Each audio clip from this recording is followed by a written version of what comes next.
الدين آية الله في الأرض فإذا أراد الله أن يضل عبدا وضعه في عنقه. കടം എന്നത് അല്ലാഹു തആലാന്റെ ഒരു കൊടിമരമാണ്. കൊടി നമ്മൾ പല വിധത്തിലുള്ള കൊടിയുണ്ട്. പിത്തനന്റെ കൊടിയുണ്ടെങ്കിൽ നമ്മൾ നാശത്തിന്റെ കൊടി, പിത്തനന്റെ കൊടി, വിരാത്തിന്റെ കൊടി, കള്ളുടിന്റെ കൊടി, ഷർറിന്റെ കൊടി, ഈ തരത്തിലുള്ള കൊടിമരം അല്ലാഹു തആല അല്ലാഹുവിന്റെ റസൂൽ പറയുന്നു അദ്ദൈനു ആയത്തുല്ലാഹ്, അല്ലാഹുവിന്റെ ഒരു കൊടിയാണ് കടം. ഫിൽ അർളി, ഭൂമിയിലുള്ള കൊടി. ഫഇദാ അറാദല്ലാഹു അൻ യുദില്ല അബ്ദൻ വദഅഹു ഫീ ഉനുഖിഹി, അല്ലാഹു ഒരാളെ നിന്ദ്യമാക്കാൻ ഉദ്ദേശിച്ചാൽ, എളുമത്തരത്തിൽപ്പെടുത്താൻ ഉദ്ദേശിച്ചാൽ, പതിവത്വത്തിൽപ്പെടുത്താൻ ഉദ്ദേശിച്ചാൽ, വദഅഹു ഫീ ഉനുഖിഹി, അപ്പോഴാണ് കടമെന്ന കൊടി അവന്റെ കഴുത്തിൽ തൂക്കിയിടുക. കടക്കണിയൊരാൾ അവന്റെ കഴുത്തിൽ കടം തൂങ്ങിയിട്ടൊരാൾ കഴിഞ്ഞാൽ ആ കെണി മനസ്സിലാക്കാം അല്ലാഹു നിന്നതയ്ക്ക് വേണ്ടി നൽകുന്നതാണ്, ബഹുമാനാർത്ഥം നൽകുന്നതല്ല. അടിമത്തമാണ് കടം. കടമില്ലായിരുന്നെങ്കിൽ സ്വതന്ത്രനായി ജീവിക്കാം, ഹുറായി ജീവിക്കാം, ആണായി ജീവിക്കാം. കടമുണ്ടെങ്കിൽ ആണായി ജീവിക്കാൻ പറ്റില്ല. ഇതെന്റെ തത്വമല്ല, അഷ്റഫുൽ വറാ ത്വാഹ റസൂലുള്ളാഹി ഹദീസിലൂടെ മനസ്സിലാക്കുന്ന പാഠമാണ്. ഇബ്നു ഉമർ തന്നെ നിവേദനം ചെയ്യുന്നു, അല്ലാഹുവിന്റെ റസൂൽ മറ്റൊരാൾക്ക് ഉപദേശം നൽകുകയാണ്. നീണ്ട ഉപദേശത്തിന്റെ കൂട്ടത്തിൽ തങ്ങൾ പറഞ്ഞു, പാപങ്ങൾ ചുരുക്കുക, എളുപ്പം മരിക്ക, വേഗം മരിക്കാന്നല്ല, പ്രയാസപ്പെടാതെ മരിക്ക, നിസ്സാരമായി സുന്ദരമായി മരിക്ക, പാപത്തെ കുറക്കാൻ നോക്കൂ. പിന്നെ തൊട്ടടുത്തിന് ബിലങ്ങൾ ഉപദേശിക്കുന്നത്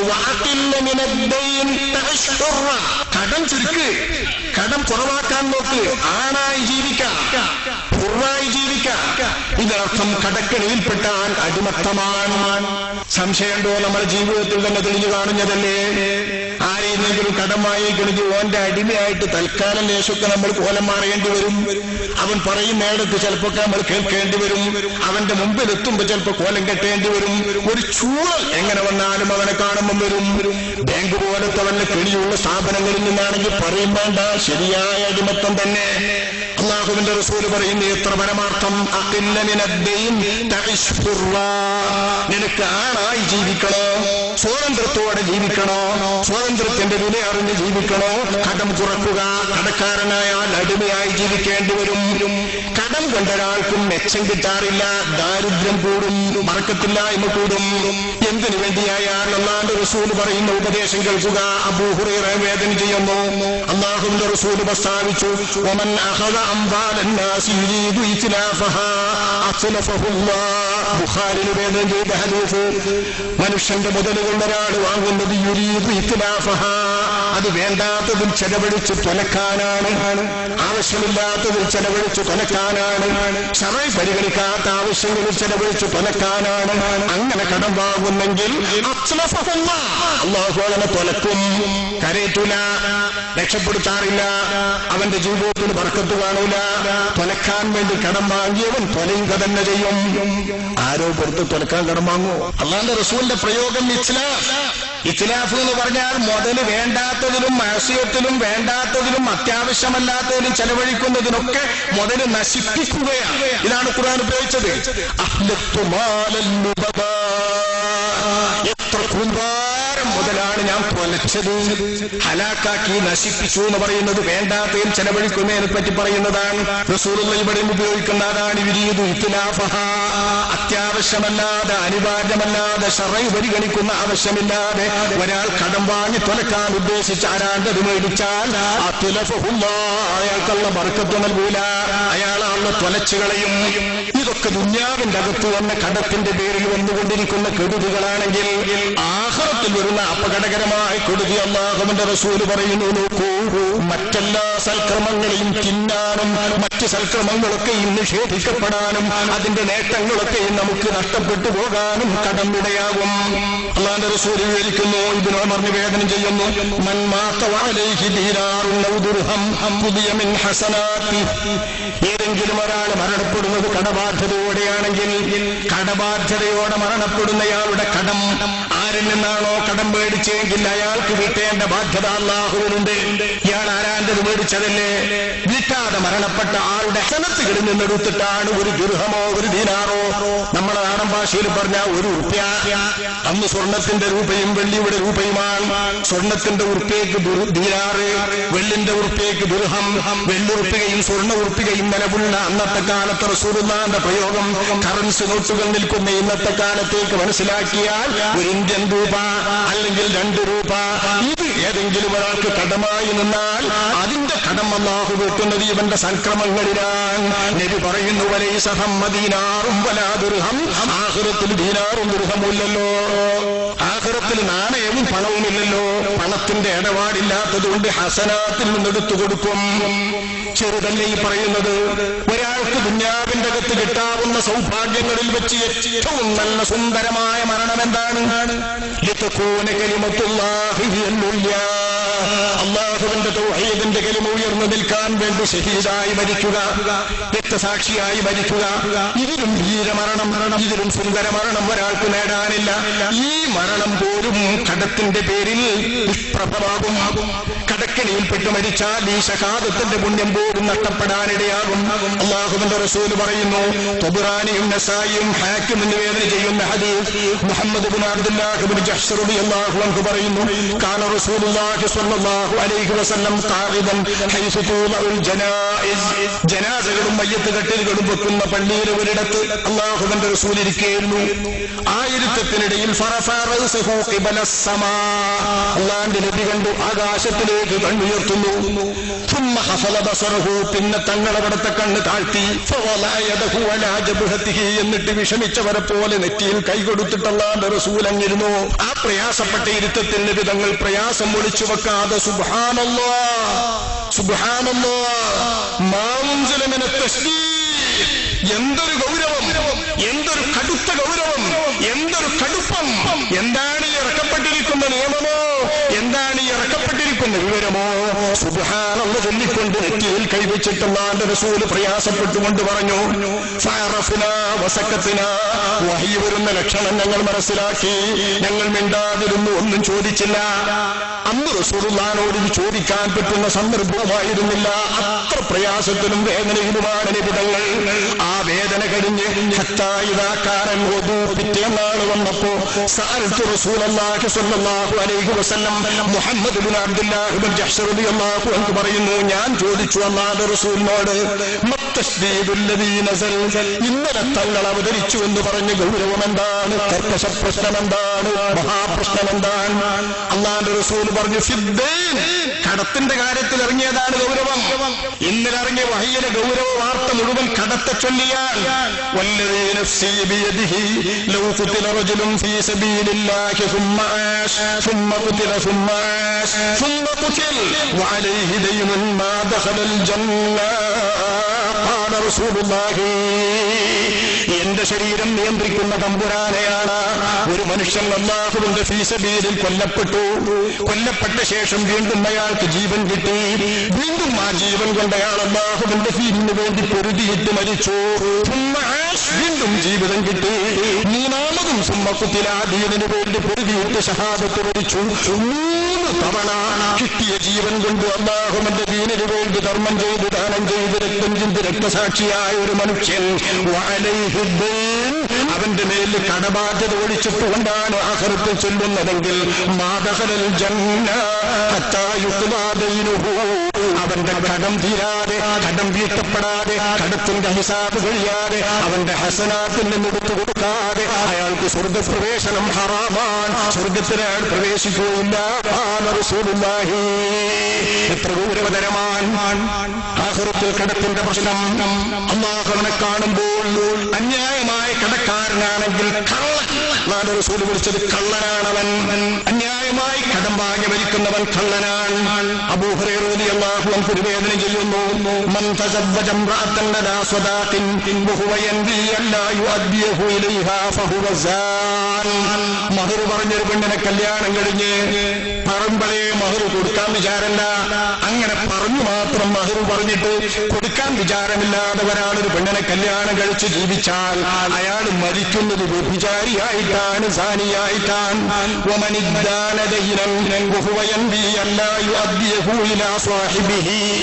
കടക്കാരന് വീട്ടാൻ ഉദ്ദേശമില്ലാതെ തൽക്കാലം ആവശ്യം നിറവേറ്റാൻ കരുതിയിട്ട് ഒരുത്തൻ കടം വാങ്ങി തിരിച്ചു കൊടുക്കണമെന്ന് അയാൾക്ക് ഉദ്ദേശമില്ല എങ്കിൽ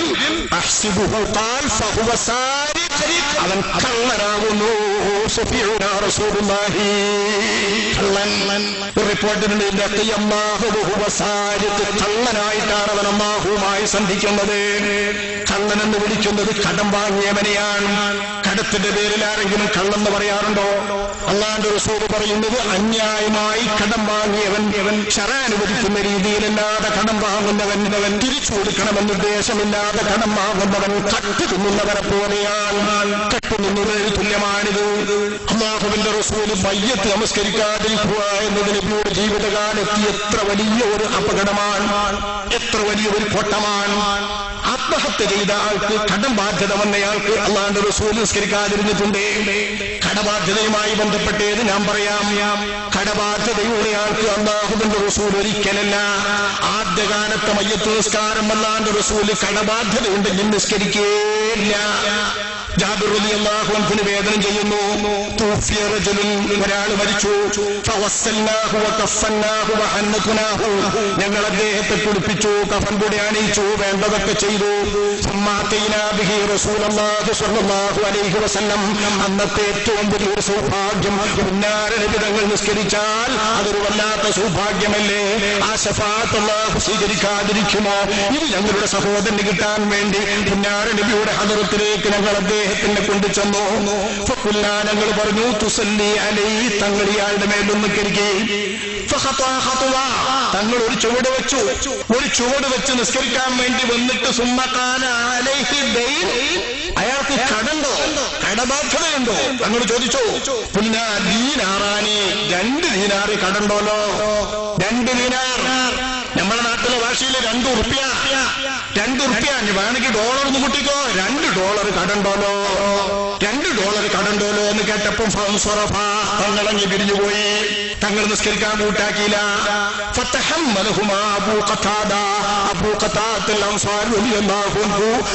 നബി തങ്ങളോട് പറഞ്ഞു, ഞാൻ ഏറ്റെടുത്തു, അത് ഞാൻ ഏറ്റെടുത്തു നബിയെ.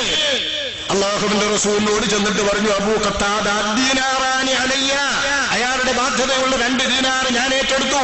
ഫഖാല റസൂലുള്ളാഹി ഖദ് ഔഫല്ലാഹു ഹഖ്ഖൽ ഗരീം വബരിഅ മിൻഹുൽ മയ്യിത്ത്. കടം കിട്ടേണ്ട ആൾക്ക്, കടം കൊടുത്തയാൾക്ക് അയാളുടേതായ അവകാശം കിട്ടി. ഈ മരണപ്പെട്ടയാളാണെങ്കിലോ അതിന്റെ ഉത്തരവാദിത്വത്തിൽ നിന്ന് ഒഴിവുമായി, നിങ്ങൾ ചെയ്തത് നല്ലൊരു സേവനവുമായി ഞാൻ നിസ്കരിക്കാം. അല്ലാഹുവിന്റെ റസൂൽ നിസ്കരിച്ചു. സുമ്മഖാല ബഅദ ദാലിക ബിയൗമൈൻ, 2 ദിവസം കഴിഞ്ഞിട്ട് അല്ലാഹുവിന്റെ റസൂൽ വീണ്ടും അന്വേഷിക്കുന്നു. മാഫാല ദീനാറാൻ, ആ 2 ദീനാർ എന്തായി? ആ 2 ദീനാർ എന്തായി? അബൂ ഖത്താദ ഏറ്റെടുത്ത ദീനാർ വീട്ടിയോന്നാണ് നബി അന്വേഷിക്കുന്നത്. ഞാനാണ് സമീപത്ത്. ഞാൻ പറഞ്ഞു, ഇന്നമാ മാത്ത അംസി, ഇന്നലല്ലേ നബിയെ മരിച്ചിട്ടുള്ളൂ, ഇന്നലെ മരിച്ചു കഴിഞ്ഞിട്ടുള്ളൂ, ഇന്നും വീട്ടാൻ സമയമുണ്ടല്ലോ. പക്ഷേ നബിക്ക് ആ മറുപടി സംതൃപ്തമായില്ല.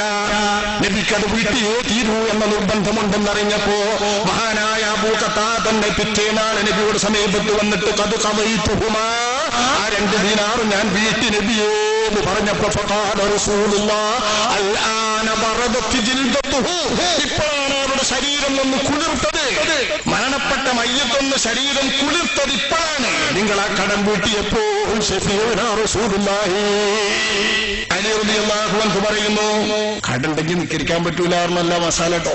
ഇത് അല്ലാഹുവിന്റെ റസൂല് നിസ്കരിക്കുക എന്ന് പറയുന്ന മഹത്തായ ഭാഗ്യം അല്ലാഹുവിന്റെ റസൂൽ അങ്ങ് തടഞ്ഞാൽ, നിഷേധിച്ചാൽ പിന്നെ ആരും കടം ബാക്കി വെച്ച് വരിക്കൂല. ഇതിനുവേണ്ടി അല്ലാഹുവിന്റെ റസൂല് നടത്തിയിരുന്ന ഇടപാടാണ്. ഇത് മാത്രമല്ല, അല്ലാഹുവിന്റെ റസൂൽ ശുപാർശ ചെയ്ത് നിസ്കരിച്ച ഒരാൾക്ക് ആഖിറത്തിന്റെ അകത്ത് രക്ഷ കിട്ടാതിരിക്കാൻ പാടില്ല. അല്ലാഹു ശഫാഅത്ത് സ്വീകരിക്കാതിരിക്കാൻ പറ്റില്ല. കടക്കാരനെ ആവട്ടെ അല്ലാഹുവിന്റെ ഉറച്ച തീരുമാനപ്രകാരം കടം വീട്ടാതെ അദ്ദേഹത്തിന്റെ നന്മയും ഗുണവും തടഞ്ഞു വെക്കും. മുസ്തഹനും ബിഹഖ്ദിഹി, കടത്തിന് പകരം അയാളുടെ നന്മകളും നേട്ടങ്ങളും തടഞ്ഞു വെക്കും. അങ്ങനെ തടഞ്ഞു വെക്കപ്പെടുന്ന മനുഷ്യരായിട്ട് അല്ലാഹുവിന്റെ നബി നിസ്കരിച്ച ഒരാൾ മാറിക്കൂടല്ലോ. ഇതുകൊണ്ട് അല്ലാഹുവിന്റെ റസൂൽ ആദികാലത്ത് നിസ്കരിച്ചിരുന്നില്ല. അലി റളിയല്ലാഹു അൻഹു പറയുന്നു, നോക്കൂ, കാന റസൂലുള്ളാഹി ഇദാ ഉതിയ ബിൽ ജനാസ ലം യസ്അൽ അൻ ശൈഇൻ മിൻ അമലി റജുലി. നബി തങ്ങളുടെ മുമ്പിൽ ഒരു മയ്യത്ത് കൊണ്ടുവന്നു വെച്ചാൽ അയാൾ നിസ്കരിക്കലുണ്ടോ? നബി ചോദിക്കാറില്ല. അയാൾ നോൻപ് വെൽക്കണ ആളേനോ? നബി ചോദിക്കാറില്ല. അയാൾ നല്ല മനുഷ്യനേനോ? നബി ചോദിക്കാറില്ല. ഒരു മയ്യത്തിന്റെയും നന്മതിന്മകളുടെ കാര്യങ്ങൾ അല്ലാഹുവിന്റെ റസൂൽ ചോദിക്കാറില്ല. വയസ്അലു അൻ ദൈനിഹി, കടണ്ടോ? ഇത് നബി ചോദിക്കും. ഇതൊരാൾ പ്രസംഗിക്കാൻ വേണ്ടിയല്ല. നമ്മളിപ്പോ കൊണ്ടുവച്ചത് അല്ലാഹുവിന്റെ റസൂലിന്റെ ഈ നടപടിയിൽ നിന്ന് ഓരോരോ പുതിയ വിദ്യാർത്ഥികൾ ഓരോരുത്തുണ്ടാക്കി കൊടുക്കുന്നത് അപ്പോഴും ഒരു പ്രസംഗം വെച്ച് കാച്ച. 4 ആളെ കിട്ടിയ അവിടെയൊക്കെ പ്രസംഗം. നിക്കാഹിന് വന്ന അവിടെ ഒരു പ്രസംഗം, വേറെ മയ്യത്ത് വന്ന അവിടെ ഒരു പ്രസംഗം, ഖബറിന് കിട്ടിയ അവിടെ ഒരു പ്രസംഗം, നോമ്പുറക്കാൻ വിളിച്ച അവിടെ ഒരു പ്രസംഗം, എല്ലായിടത്തും പ്രസംഗം. ഇതൊരു പ്രസംഗത്തിന്റെ ജോറാന്നറിയോ? നിസ്കാരപ്പള്ളി ഇമാമത്ത് കിട്ടിയ ഓനും പ്രസംഗം. ചെറിയ ചെറിയ പള്ളിയിലുണ്ടെങ്കിൽ എല്ലായിടത്തും പ്രസംഗം. പണ്ടത്തെ പ്രസംഗത്തിൽ നിന്നൊക്കെ വിട്ടു. വാസ്തവത്തിൽ എന്തൊക്കെ പുതിയ പുതിയ ആചാരങ്ങളാണ്. കുറ്റമാണെന്നല്ല ഞാൻ പറയുന്നു കേട്ടോ. പക്ഷെ ആചാരം എവിടെ നിന്ന് വന്നു എന്ന് ശ്രദ്ധിക്കണം. തിരിച്ചറിവില്ലാതെ ഓരോരുത്തരും ഓരോന്ന് കൊണ്ടുവന്നാൽ നിയമങ്ങളൊന്നും എനിക്കറിയില്ല. അല്ലാഹുവിന്റെ റസൂല് കടമുണ്ടോ എന്ന് ചോദിക്കുന്നത് ജനങ്ങളെ മുൻനിർത്തിയിട്ട് പ്രസംഗിക്കല്ല. മയ്യത്ത് കൊണ്ടുവന്ന വെച്ച മയ്യത്തിന് കടണ്ടെങ്കിൽ നബി നിസ്കരിക്കൂല. അതിനാ നബി കടണ്ടോ എന്ന് ചോദിക്കുന്നത്. നമ്മൾ കടണ്ടോ എന്ന് ചോദിക്കല്ല. കടം മക്കളെ ഏറ്റിക്കണോ? മക്കളെ ഏറ്റിക്കണെന്ന് പറഞ്ഞാൽ ആകെ മയ്യത്ത് കുടുങ്ങിയെന്ന നമ്മളെ വിചാരം. മക്കളെന്താ ഇലക്കെ ഏൽക്കാനാ? മക്കൾ പാർക്കുന്നത് ഈ മയ്യത്തിന്റെ വീട്ടിലായിരിക്കും. മക്കള് കച്ചവടം ചെയ്യുന്നത് മയ്യത്തിന്റെ കച്ചവടമായിരിക്കും. എന്നിട്ട് മക്കളെ ഏൽക്കണോ? സ്വത്തൊഴിച്ചിട്ട് പോയ ഒരു മയ്യത്തിനും ഒരു മകനും ഏൽക്കണ്ട. ആ മയ്യത്തിന്റെ കടം വീട്ടിയിട്ട് ഓന്റെ പെര ഓരൊക്കെ മക്കൾക്ക് കിട്ടുള്ളൂ. കടമല്ലേ ഒന്നാമത് കൊടുക്കുക. കടം കഴിഞ്ഞിട്ട് വസിയത്തിൽ നിന്ന് നിയമപ്രകാരം നടപ്പാക്കേണ്ടത് നടപ്പാക്കിയിട്ടേ നീറാസായിട്ട് ഓരേക്കാൻ കിട്ടുള്ളൂ. അപ്പൊ ഓരേക്കാൻ കിട്ടേണ്ട മക്കൾ പിന്നെ അവിടെ ഏൽക്കേണ്ട പ്രശ്നം വരുന്നില്ല. മിക്കവാറും മയ്യത്തിനൊക്കെ പെരല്ലാത്തോലുണ്ടാവുമല്ലോ. ആ വീടിന്റെ അവകാശത്തിൽ വരെ കടം വീട്ടിയിട്ട് ബാക്കിയെ മക്കൾക്ക് ഓരേക്കാൻ കിട്ടുള്ളൂ എന്ന് പറഞ്ഞാൽ ഒഴിച്ചിട്ട് പാപ്പാന്റെ കടം പിന്നെ മയ്യത്തിന്റെ മക്കൾ ഏൽക്കേണ്ട കാര്യമല്ല. ഇനി മക്കൾ ഏൽക്കുക എന്ന് പറഞ്ഞാൽ അനന്തര സ്വത്ത് ഏൽക്കുന്നവരും കൈകാര്യം ചെയ്യുന്നവരും തന്നെ ഏൽക്കുക. ഇതിപ്പോ 4 ആൾ അറിയിച്ചിട്ട് വേണോ? ഇതിലൊന്നും വാസ്തവത്തിൽ ശറയ്യായ ഒരു കാര്യമല്ല. വെറുതെ ഉണ്ടാക്കുന്ന നാനാളങ്ങൾ ആരെങ്കിലും ഓരോ കാലത്തുണ്ടാക്കുന്ന. നമ്മുടെ കുട്ടിക്കാലത്തൊന്നുമില്ല. ഈ അടുത്ത കാലം വരെയുമില്ല. ഏതോ കുറെ വഹാബുകൾ ഓരോന്ന് കൊണ്ടുവരും. ആ വഹാബ് കൊണ്ടുവരുന്ന പ്രസംഗത്തിൽ എല്ലാവരും പൊരുത്തപ്പെട്ടു കൊടുക്കണം. അതുവരെ കടന്ന് പ്രയാസപ്പെട്ട് ജീവൻ നിലനിൽക്കുന്ന കാലത്ത് തിരിഞ്ഞോക്കാൻ പോയാൽ ഒന്നും പൊരുത്തപ്പെടാതെ എല്ലാവരും പൊരുത്തപ്പെട്ടു കൊടുക്കണം. എല്ലാവരും പൊരുത്തപ്പെട്ടു കൊടുക്കണമെന്ന് ആരാനല്ല പറയാ. ജീവിച്ചിരിക്കുന്ന മനുഷ്യൻ പറയണം. ജീവിച്ചിരിക്കുന്ന മനുഷ്യൻ അവന്റേതായ പ്രയാസങ്ങൾ പൊരുത്തപ്പെടിക്കുമ്പോഴാണ് പൊരുത്തപ്പെടിക്കൽ എന്ന നടപടിയാവുക. ഇനി പെട്ടെന്നൊരാൾക്ക് വല്ല ഹാർട്ട് അറ്റാക്കോ മറ്റൊക്കെ വന്നിട്ട് അവിചാരിതമായി മരണം വന്നാൽ പറയാനൊന്നും അവസരം കിട്ടാതിരുന്നാൽ ഇതൊരു സംഗതാണ്. ഒരു ഉപദേശമൊക്കെ കാണാൻ പറ്റും. ഇങ്ങനെയൊക്കെ നമുക്കൊക്കെ മരിക്കാം, പറയാനും പറ്റുന്ന അയാൾ കേട്ടിട്ടില്ല. അതുകൊണ്ട് എല്ലാവരും പൊരുത്തപ്പെട്ടിട്ടുണ്ടെന്ന് പറഞ്ഞാൽ നമുക്കൊരല്പം മനസ്സിലാക്കാം. ഇത് വളരെ കാലം കടന്നൊരു മനുഷ്യനെ വയ്യത്തുസ്കരിക്കാൻ എല്ലാവരും നിർത്തിയിട്ട് പിന്നെ അവിടെ ഒരു പ്രസംഗം. ഈ പ്രസംഗത്തിൽ പ്രധാനം പറയുന്നത് എല്ലാവരും പൊരുത്തപ്പെട്ടു കൊടുക്കണം. ഓരോരോ മൂല്യന്മാരങ്ങൾ പറയാൻ തിരിച്ചാൽ അല്ലാഹുവിനെ വിചാരിച്ച് പൊരുത്തപ്പെട്ടു കൊടുക്കണം. ചെറിയ ചെറിയ വിഷയങ്ങൾക്ക് നലോച്ചിട്ട് അവിടെ മയ്യത്തിന് വന്ന ആളുകളൊക്കെ കുറഞ്ഞു പോകും. ഈ വിധത്തിലുള്ള ആചാരങ്ങളും പുതിയ പുതിയ ആചാരങ്ങളും ഒക്കെ നമ്മുടെ നാട്ടിൽ കടത്തിക്കൂട്ടുന്നത് ഇത്തരം ഹദീസുകൾ അവലംബിച്ചാണ്. വസ്തുത മനസ്സിലാക്കാതെ അല്ലാഹുവിന്റെ റസൂല് കടണ്ടോ എന്ന് ചോദിക്കാറുണ്ട്. ഇത് പ്രസംഗമല്ല. നബി വരുമ്പം നിസ്കരിക്കാൻ വരുമ്പം തന്നെ ചോദിക്കുന്ന ഇയാൾക്ക് കടമുണ്ടോന്നാ? കടമുണ്ടെങ്കിൽ തങ്ങൾ നിസ്കരിക്കൂല. കടമുണ്ടെന്ന് പറയപ്പെട്ടാൽ അപ്പൊ നബി തങ്ങൾ നിസ്കരിക്കാൻ പഠിക്കും. കടമില്ല എന്ന് പറഞ്ഞാൽ വിശ്വാസിയുടെ മേൽ നബി നിസ്കരിക്കും. ഒരിക്കൽ ഇങ്ങനെ ഒരു ജനാസ കൊണ്ടുവരപ്പെട്ടു. നബി നിസ്കരിക്കാൻ വേണ്ടി വന്നിട്ട് തക്ബീർ ചൊല്ലാൻ വേണ്ടി തക്ബീർ ചൊല്ലാൻ വേണ്ടിയിട്ട് തങ്ങളിങ്ങനെ ഒരുങ്ങി നിന്നപ്പോ പിന്നെ അള്ളാഹുവിന്റെ റസൂൽ ചോദിച്ചു, ഹല്ലലാ സാഹിബുക്കും നിങ്ങൾ ഈ ചങ്ങാതിക്ക് വല്ല കടമുണ്ടോ ബാധ്യതണ്ടോ? അപ്പാരോ പറഞ്ഞു, ദീനാറാൻ 2 ദീനാറ് കടണ്ട്. നിസ്കരിക്കാൻ വന്ന റസൂലുള്ളാഹിയുടെ കൂടെ നബി നിസ്കരിച്ചില്ല. ഇദ്ദേഹത്തിന്റെ പേരിൽ നിസ്കരിക്കാൻ കൂട്ടാക്കിയില്ല. നബി തങ്ങൾ പറഞ്ഞു സ്വല്ലു അലാ സ്വഹബിക്കും, നിങ്ങൾ നിസ്കരിച്ചോളി എല്ലാവരും. കടല്ലാത്തവന്റെ കടമുള്ളവന്റെ പേരിൽ നിസ്കരിക്കണ്ടെന്നല്ല, നിസ്കാരം ഫർളാണ്. ഫർള് കിഫായയായ നിസ്കാരം ഫർള് കിഫായയാണ്. ഫർള് ഐനായ ആളുടെ പേരിൽ ഫർള് ഐനാൻ, നിസ്കരിക്കേണ്ടതൊക്കെ നിസ്കരിക്കണം. പക്ഷെ അല്ലാഹുവിന്റെ റസൂൽ നിസ്കരിക്കുന്നത് അന്ന് കടമുള്ള ആൾക്ക്, കടമുള്ള ഒരാൾക്ക് റസൂലുള്ള ശഫാഅത്ത് ചെയ്തിട്ട് നബി ശഫാഅത്ത് ചെയ്ത ഒരാൾക്ക് അല്ലാഹു ശഫാഅത്തിൽ പറഞ്ഞ കാര്യം കൊടുക്കാതിരിക്കുന്നത് സംഗതമല്ലല്ലോ. ഇതുകൊണ്ട് അല്ലാഹുവിന്റെ റസൂൽ നിസ്കരിക്കൂല. ഇത് നബിയുടെ സമ്പ്രദായമാണ്, പ്രത്യേകതയാണ്. മറ്റാർക്കും ഇതിന് ഷെയറില്ല. നമ്മക്കാർക്കും നിസ്കരിക്കാതിരിക്കാൻ പാടില്ല. ഔലിയാക്കന്മാരിൽ ഔലിയാക്കളായ നബി കഴിഞ്ഞാൽ പിന്നെ ഈ സമൂഹത്തിലെ ഏറ്റവും മുന്തിയ അല്ലാഹുവിന്റെ അടിയങ്ങളായ സ്വഹാബത്തിനോടാണ് നബി പറയുന്നത് സല്ലു അലാ സ്വഹബിക്കും, നിങ്ങൾ നിസ്കരിക്കൂ. അബൂബക്കർ സിദ്ദീഖ് ഉമർ എന്ന ഒരു അലിയാരൊക്കെ നിസ്കരിക്കണ മയ്യത്താണ്, കടള്ള മയ്യത്ത്. നബിനെ നമ്മൾ നിസ്കരിക്കണ്ടേ? തീർച്ചയായും നിസ്കരിക്കണം. പക്ഷെ റസൂലുള്ളാഹി നിസ്കരിക്കുമായിരുന്നില്ല. പാവപ്പെട്ട ഈ സ്വഹാബിയുടെ കയ്യിൽ നിന്ന് അല്ലാഹു തആലാന്റെ റസൂൽ നിസ്കാരം ഒഴിവാക്കി പോകുന്നത് കണ്ടപ്പോൾ വേദന തോന്നിയിട്ട് ഞാൻ പറഞ്ഞു, ഞാൻ ഏറ്റെടുത്ത നബിയെ ആ 2 റുപ്യ അലിയാരോട് നബി തങ്ങൾ പറഞ്ഞു ജസാക്കല്ലാഹു ഖൈർ ഫക്കല്ലാഹു റിഹാനക കമാ ഫക്കത റിഹാന അഖീക, നിന്റെ സഹോദരന്റെ തടസ്സത്തിൽ നിന്ന് നീ അയാളെ മോചിപ്പിച്ചതുപോലെ, നന്മയും നേട്ടങ്ങളും അയാൾക്ക് ആഖിറത്തിൽ കിട്ടുന്ന പ്രതിബന്ധത്തിൽ നിന്ന് നീ അയാളെ മോചിപ്പിച്ചതുപോലെ അല്ലാഹു നിന്നെയും മോചിപ്പിക്കട്ടെ, നിനക്ക് നേട്ടം നൽകട്ടെ. ഇന്നഹു ലൈസ മിൻ മയ്യിത്തിൻ യമൂതു അലൈഹി ദൈൻ ഇല്ലാ വഹുവ മുർതഹനൻ ബിദൈനിഹി, ഒരു മയ്യിത്ത് മരിക്കുമ്പോൾ അയാൾക്ക് കടബാധ്യതയുണ്ടോ, അയാൾ അയാളുടെ ദൈനിന്റെ പേരിൽ നന്മകളെ തൊട്ടും നേട്ടങ്ങളെ തൊട്ടും തടയപ്പെടാതിരിക്കുകയില്ല, തടയപ്പെടുക തന്നെ ചെയ്യും. ഇങ്ങനെ ഒരു മയ്യത്തിന്റെ ബന്ധിതമായ അവസ്ഥയെ തടസ്സത്തെ നീക്കിയിട്ട് ഒരാൾ സ്വർഗപ്രവേശം എളുപ്പമാക്കിയാൽ ഖിയാമത്ത് നാളിൽ പ്രതിസന്ധിയിൽ അകപ്പെടുമ്പോൾ അയാളുടെ പ്രതിസന്ധി അല്ലാഹു തആല തീർക്കും. ഇത് അലി റളിയല്ലാഹു അൻഹു തങ്ങളെ ഉദ്ദേശിച്ച് മാത്രമാണോ എന്ന് സ്വഹാബത്തിന്റെ ചോദ്യം. ഇത് അലിയാരുടെ കാര്യത്തിൽ മാത്രമുള്ള പ്രത്യേക നിയമമാണോ നബിയെ? അതല്ല എല്ലാ മുസ്ലിമീങ്ങൾക്കുമുണ്ടോ? എല്ലാ മുസ്ലിമുകൾക്കുമുണ്ട് ഈ വിധി. മരണപ്പെടുന്നവരാളെ തൊട്ട് കുടുംബ ബന്ധമില്ലാതെ മറ്റൊരു ബന്ധമില്ലാതെ ആദർശ ബന്ധത്തിന്റെ പേരിൽ ഈമാനിക ബന്ധത്തിന്റെ പേരിൽ മാത്രം അയാളുടെ കടബാധ്യതകൾ വീട്ടിക്കൊണ്ട് അയാളെ രക്ഷപ്പെടുത്താൻ ശ്രമിച്ചാൽ, അയാൾക്കുള്ള തടസ്സവും പ്രതിബന്ധവും നീക്കാൻ ശ്രമിച്ചാൽ അതിന്റെ പുണ്യം എല്ലാവർക്കും കിട്ടുമെന്ന് ദാറുഖുത്നി നിവേദനം ചെയ്ത ഹദീസിൽ അഷ്റഫുൽ ഖൽഖ് സല്ലല്ലാഹു അലൈഹി വസല്ലം തങ്ങൾ. ഇത് നബിയുടെ ആദ്യാവസ്ഥയാണ്. പിന്നെ നബിതങ്ങൾക്ക് സ്വത്തുകൂടി എന്നാൽ ബൈത്തുൽ മാല് കൂടി. യുദ്ധത്തിൽ നിന്ന് സ്വത്ത് കിട്ടും, സക്കാത്തിന്റെ വിഹിതം കിട്ടും, ഒനീമത്ത് ഫൈഹ് സ്വത്തുക്കൾ കിട്ടും. ഇങ്ങനെയുള്ള സ്വത്തുക്കൾ ധാരാളം വന്നപ്പോ ഇതിന്റെ ഒരു ഭാഗം നബിതങ്ങൾ നീക്കി. ഇമാം മുസ്ലിം നിവേദനം ചെയ്ത ഹദീസിൽ ഇത് വ്യക്തമായി പറഞ്ഞിട്ടുണ്ട്. അന്ന റസൂലുള്ളാഹി സ്വല്ലല്ലാഹു അലൈഹി വസല്ലം കാന യുതാ ബിർറജുലിൽ മയ്യിത്തി അലൈഹി ദൈൻ ഫയസ്അലു ഹൽ തറക ലിദൈനിഹി ഖളാഅ ഫഇൻ ഹുദ്ദിസ അന്നഹു തറക വഫാഅൻ സ്വല്ലാ അലൈഹി. അല്ലാഹുവിന്റെ റസൂലിന്റെ മുമ്പിൽ മയ്യത്ത് കൊണ്ടുവരപ്പെട്ടാൽ ഇയാൾക്ക് കടണ്ടോ എന്ന് ചോദിക്കും. കടണ്ട്, പക്ഷെ അയാൾക്ക് വീട്ടാൻ വകുപ്പുണ്ട്, സ്വത്തുണ്ട് എന്ന് പറഞ്ഞാൽ നബി നിസ്കരിക്കും. അവിടെ പിന്നെ ആരും ഏറ്റെടുക്കണ്ട. വീട്ടാൻ വകുപ്പുണ്ടെങ്കിലോ കടത്തിനുള്ള സ്വത്തുണ്ടെങ്കിലോ വീടെങ്കിലും ഉണ്ടെങ്കിലോ അല്ലാഹുവിന്റെ റസൂൽ നിസ്കരിക്കും. അയാൾക്ക് വീട്ടാനുള്ള വകുപ്പുണ്ട്, അത് കഴിഞ്ഞ അവകാശികൾക്ക് കിട്ടും. അതില്ലെങ്കിൽ സ്വല്ലു അലാ സ്വാഹിബിക്കും, നിങ്ങൾ നിസ്കരിച്ചോളി എന്ന് നബി പറയും. ഫലമ്മാ ഫതഹ അല്ലാഹു അലൈഹിൽ ഫുതൂഹ, അല്ലാഹു തആലാന്റെ റസൂലിന്റെ മേൽ നാടുകളൊക്കെ ഫതഹായി, അനിസ്ലാമിക രാജ്യങ്ങളൊക്കെ ഇസ്ലാമിലേക്ക് വന്നു. ധാരാളം സമ്പത്തുക്കൾ യുദ്ധത്തിലും മറ്റും കിട്ടി. നബി തങ്ങളുടെ കയ്യിൽ പൊതു ഫണ്ടുണ്ടായപ്പോൾ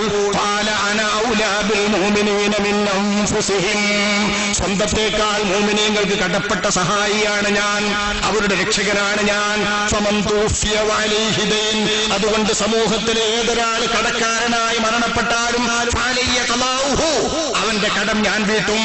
അത് വീട്ടാൻ എനിക്ക് ഫണ്ടുണ്ട്, സ്വത്തുണ്ട്, ഇതിൽ നിന്ന് ഞാൻ വീട്ടും.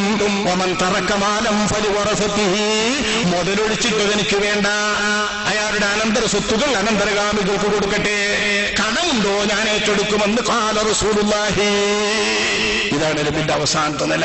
ഇത് പറഞ്ഞു വന്നപ്പോ സംഭവിക്കുന്നതാണ്. പക്ഷേ റസൂലുള്ളാഹിന്റെ നിസ്കാരം ഒരാൾക്ക് തടയപ്പെടുക എന്ന് വന്നാൽ ഇതിന്റെ ഗൗരവം ആലോചിച്ച് നോക്കി. അള്ളാന്റെ ഹബീബായ നബി തങ്ങൾ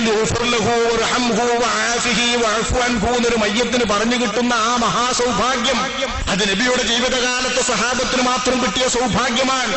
ആ സൗഭാഗ്യം ഒരാൾക്ക് അവരുടെ കൂട്ടത്തിൽ നിന്ന് നിഷേധിക്കപ്പെടുക എന്ന മഹത്തായ ഗൗരവതരമായ നഷ്ടം, ഈ നഷ്ടം കടക്കാരനുണ്ടായിരുന്നു. കടത്തിന്റെ പേരിൽ വീട്ടാൻ സ്വത്തില്ലാതെ കടം ഒഴിച്ചിട്ടാൽ നബിയുടെ നിസ്കാരം കിട്ടൂല എന്ന് പറഞ്ഞാൽ എന്താണ് ഒരു നഷ്ടം? ഇത്ര വലിയ പാതകമാണ് കടം. പക്ഷേ ഇത്ര വലിയ പാതകമുള്ള കടം വാങ്ങുന്നവരൊക്കെ കുറ്റക്കാരാണ്. അത്യാവശ്യത്തിന് വാങ്ങാൻ പറ്റൂല, എല്ലാ വിധത്തിലും കടം വാങ്ങുന്നത് കുറ്റ എന്നും മനസ്സിലാക്കാൻ വയ്യ. അഷ്റഫുൽ ഖൽഖ് സ്വല്ലല്ലാഹു അലൈഹി വസല്ലം തങ്ങളുടെ ഹദീസിലൂടെ ഇതും നമ്മൾ തിരുത്തണം. കടത്തിന്റെ ഗൗരവമാണ് അല്ലാഹുവിന്റെ റസൂൽ പറയുന്നത്. ഏതു കടത്തെ പറ്റിയാണ് ഇത് പറഞ്ഞതെന്ന് നമ്മൾ വിലയിരുത്തി മനസ്സിലാക്കണം. അതേസമയം കടം വാങ്ങുന്നതിനെ പ്രോത്സാഹിപ്പിക്കുകയും കടം വാങ്ങേണ്ടത് ആവശ്യമാക്കുകയും ചെയ്തിട്ടുള്ള ചിലതുമുണ്ട്. കടം നൽകേണ്ടവരെ അതിന് പ്രോത്സാഹിപ്പിച്ചിട്ടുള്ള ഹദീസുകളുമുണ്ട്. അത് ചിന്തിച്ചാൽ നമ്മുടെ കടങ്ങളൊക്കെ അതിൽപ്പെടാൻ വളരെ ചാൻസ് കമ്മിയാണ്. നമ്മൾ വാങ്ങുന്ന കടങ്ങളൊക്കെ നബി അനുവദിച്ച കടങ്ങളുടെ കൂട്ടത്തിൽപ്പെടാൻ വളരെ അവസരം കമ്മി. മിക്കവാറും നബി പറഞ്ഞ ഗൗരവതരമായ കടത്തിനാണ് വിശ്വാസികളെ നമ്മുടെയൊക്കെ കടം തരുക. നമ്മൾ കടം വാങ്ങിക്കൂട്ടി അനുഭവിക്കുന്നതും ജീവിക്കുന്നതുമെല്ലാം ഹറാമും കബീറത്തും തെറ്റും കുറ്റവുമായ വൻ കടം വാങ്ങനായി മാത്രമാണ് എന്ന് നമ്മൾ ചിന്തിച്ചു പഠിച്ചാൽ മനസ്സിലാകും. നബി തങ്ങൾ പറയുന്നത് ശ്രദ്ധിച്ചു. അബ്ദുല്ലാഹി ഇബ്നു അംർ ഇബ്നുൽ ആസ് റളിയല്ലാഹു അൻഹു തങ്ങൾ നിവേദനം ചെയ്യുന്നു, അല്ലാഹുവിന്റെ റസൂൽ പറഞ്ഞത് കടം വാങ്ങൽ അനിവാര്യമായ കടം വാങ്ങൽ സംഗതമായ കാര്യം. മൻ തദയ്യന ഫീഹിന്ന സുമ്മ മാത വലം യഖ്ദി ഫഇന്നല്ലാഹ യഖ്ദി അൻഹു. മൂന്ന് കാര്യത്തിന് ഒരാൾ കടം വാങ്ങി, ഈ മൂന്ന് കാര്യത്തിന് കടം വാങ്ങിയിട്ട് ആ കടം വീട്ടാൻ കഴിയാതെ മരണപ്പെട്ടാൽ അള്ളാഹു അവനെ വലക്കൂല, അള്ളാഹു അവന്റെ പേരിൽ കടം വീട്ടും. ഇത് അനുവദനീയതയുടെ പരിധി മൂന്നെണ്ണത്തിൽ ഒതുക്കുകയല്ല. അള്ളാഹു കടം വീട്ടുക എന്ന തരത്തിൽ കടം പേടിക്കാതെ മരിക്കാം. കടത്തിന്റെ പേരിലുള്ള ഒരു നഷ്ടവും അയാൾക്ക് സംഭവിക്കൂല. ഇങ്ങനെയുള്ള അത്യാവശ്യപ്പെട്ട മൂന്ന് കാര്യങ്ങളുണ്ട് കടം വാങ്ങാൻ. ഇത് റസൂലുള്ളാഹി പറയുന്നത് ശ്രദ്ധിക്കൂ. അടിയന്തരമായ ആവശ്യം എന്താണെന്ന് അപ്പോഴേ ബോധ്യപ്പെടൂ. നബി തങ്ങൾ പറയുന്നു, റജുലുൻ യകൂനു ഫീ സബീലില്ലാഹ് ഫയഖ്ലഖു ഫൗദുഹു. റജുലുൻ യകൂനു ഫീ സബീലില്ലാഹ്, അല്ലാഹുവിന്റെ മാർഗ്ഗത്തിൽ സമരം ചെയ്യാൻ വേണ്ടി പോയ ഒരു സമരഭടൻ, മുസ്ലിം യോദ്ധാവ്. ഫയഖ്ലഖു ഫൗദുഹു, അയാൾ ഉടുക്കാനുള്ള വസ്ത്രം, അണിഞ്ഞിരിക്കുന്ന വസ്ത്രം നുരുമ്പി. ഫയഖാഫു അൻ തബ്ദുവ ഔറതുഹു, ധരിക്കാൻ വസ്ത്രമില്ലാത്ത പേടി അയാൾക്ക്. ഉടുത്ത വസ്ത്രം നുരുമ്പി. അള്ളാഹുവിന്റെ ഫീ സബീലിൽ യുദ്ധത്തിലാണ്, അന്യരാജ്യത്താണ് എന്ന് സാരം. വീട്ടിലല്ല, നാട്ടിലല്ല, കുടുംബത്തിലല്ല, അന്യരാജ്യത്ത് ഇസ്ലാമിന് വേണ്ടി പൊരുതാൻ പോയപ്പോ അദ്ദേഹത്തിന്റെ വസ്ത്രം പഴകിയിട്ട് ഇനി ഉടുക്കാൻ തുണിയില്ലാതെ വന്നാൽ എന്നിട്ട് അയാൾ കടം വാങ്ങിയിട്ട് ആ കടം വീട്ടാൻ പറ്റാതെ മരിച്ചാൽ അയാൾ അയാളുടെ ദൈനെ വീട്ടിയതുമില്ലെങ്കിൽ അല്ലാഹു വീട്ടുന്ന കടമാണ്. വേറൊരു മുസ്ലിമായ മനുഷ്യൻ അയാളുടെ സമീപത്ത് വെച്ച് മരിച്ചു. ഫലം ഇയാൾക്ക് കഫൻ കൂടെ അണിയിക്കാൻ വേണ്ട വസ്ത്രങ്ങളോ സംസ്കരണ മുറകൾ നടത്താൻ വേണ്ട ഇടപാടുകളോ ഇയാളിലില്ല. ഇയാളെ മറക്കാനും കബറടക്കാനും പറ്റുന്ന വകുപ്പുമില്ല. എന്നിട്ട് അയാൾ അതിനു വേണ്ടി കടം വാങ്ങി. കടം വീട്ടാതെ മരിച്ചു. ഈ കടവും അല്ലാഹു വിട്ടു. ആരാന്റെ മുസ്ലിമായ മയ്യത്തിനെ കഫൻ ചെയ്തിട്ട് മറമാടാൻ വേണ്ടിയിട്ട് ഗത്യന്തരമില്ലാതെ കടം വാങ്ങിയിട്ട് മറമാടിയാൽ വീട്ടാൻ കഴിയാതെ മരിച്ചാലും പേടിക്കണ്ട, അല്ലാഹു വിട്ടു. ورجل خاف على نفسه العنة فتعفف بنكاح امرأة فمات ولم يقضي. ജീവിക്കാൻ വഴിയില്ലാതെ സാംസ്കാരികമായി ജീവിക്കാൻ, അദ്ദേഹത്തിന്റെ ശരിയായ ചാരിത്രം കാത്തു ജീവിക്കാൻ പെണ്ണ് കെട്ടേണ്ടി വന്നു. പെണ്ണ് കെട്ടിയില്ലെങ്കിൽ ലൈംഗിക അപരാധങ്ങളിൽ കുടുങ്ങിപ്പോകും. ഇങ്ങനെയുള്ള അവസ്ഥ വന്നിട്ട് ഒരാൾ പെണ്ണ് കെട്ടിയിട്ട് ജീവിക്കാൻ വേണ്ടി കടം വാങ്ങേണ്ടി വന്നു. വീട്ടാൻ നിവൃത്തിയില്ലാതെ മരിച്ചു. ഇങ്ങനെയുള്ളവരെ തൊട്ട് അല്ലാഹു തആല കടം വീട്ടും. അനിവാര്യമായ മൂന്ന് കാര്യം പറഞ്ഞ്. ഒന്ന്, മുസ്ലിമായ ഒരു മനുഷ്യൻ മരിച്ചിട്ട് കബറടക്കാനും കഫൻ പൊടാണിയിക്കാനും വകുപ്പില്ലാഞ്ഞിട്ട് കടം വാങ്ങി. വ്യഭിചാരം പേടിച്ചിട്ട് പെണ്ണ് കെട്ടാൻ വകുപ്പില്ലാത്ത ദിവസം പെണ്ണിട്ടിട്ട് ജീവിക്കാൻ വേണ്ടി കടം വാങ്ങി വീട്ടാൻ കഴിയാതെ മരിച്ചു. മറ്റൊന്ന് ഫീസബീലിൽ യുദ്ധം ചെയ്തുകൊണ്ടിരിക്കുമ്പോൾ വിദേശത്ത് നിൽക്കുന്ന അയാൾക്ക് ഉടുക്കാൻ വസ്ത്രമില്ലാതെ വന്നപ്പോ അദ്ദേഹം കടം വാങ്ങി. ഇങ്ങനെ കടം വാങ്ങിയിട്ട് കടം വീട്ടാൻ കഴിയാതെ മരിച്ചാൽ അല്ലാഹു തആല കടം വീട്ടും. ഇനി വീട്ടാതെ കടം വന്നിട്ട് ആ കടം കൊണ്ട് പലതും ഇടപെടുത്തിയ ഒരാൾക്ക് അപ്രതീക്ഷിതമായി തന്നെ വിപത്ത് ഗുണം വന്നു, കടം വീട്ടാൻ സാധിക്കാതെ വന്നു. വീട്ടണമെന്ന് കരുതി അപ്രതീക്ഷിതമായി പലതും വരാലോ.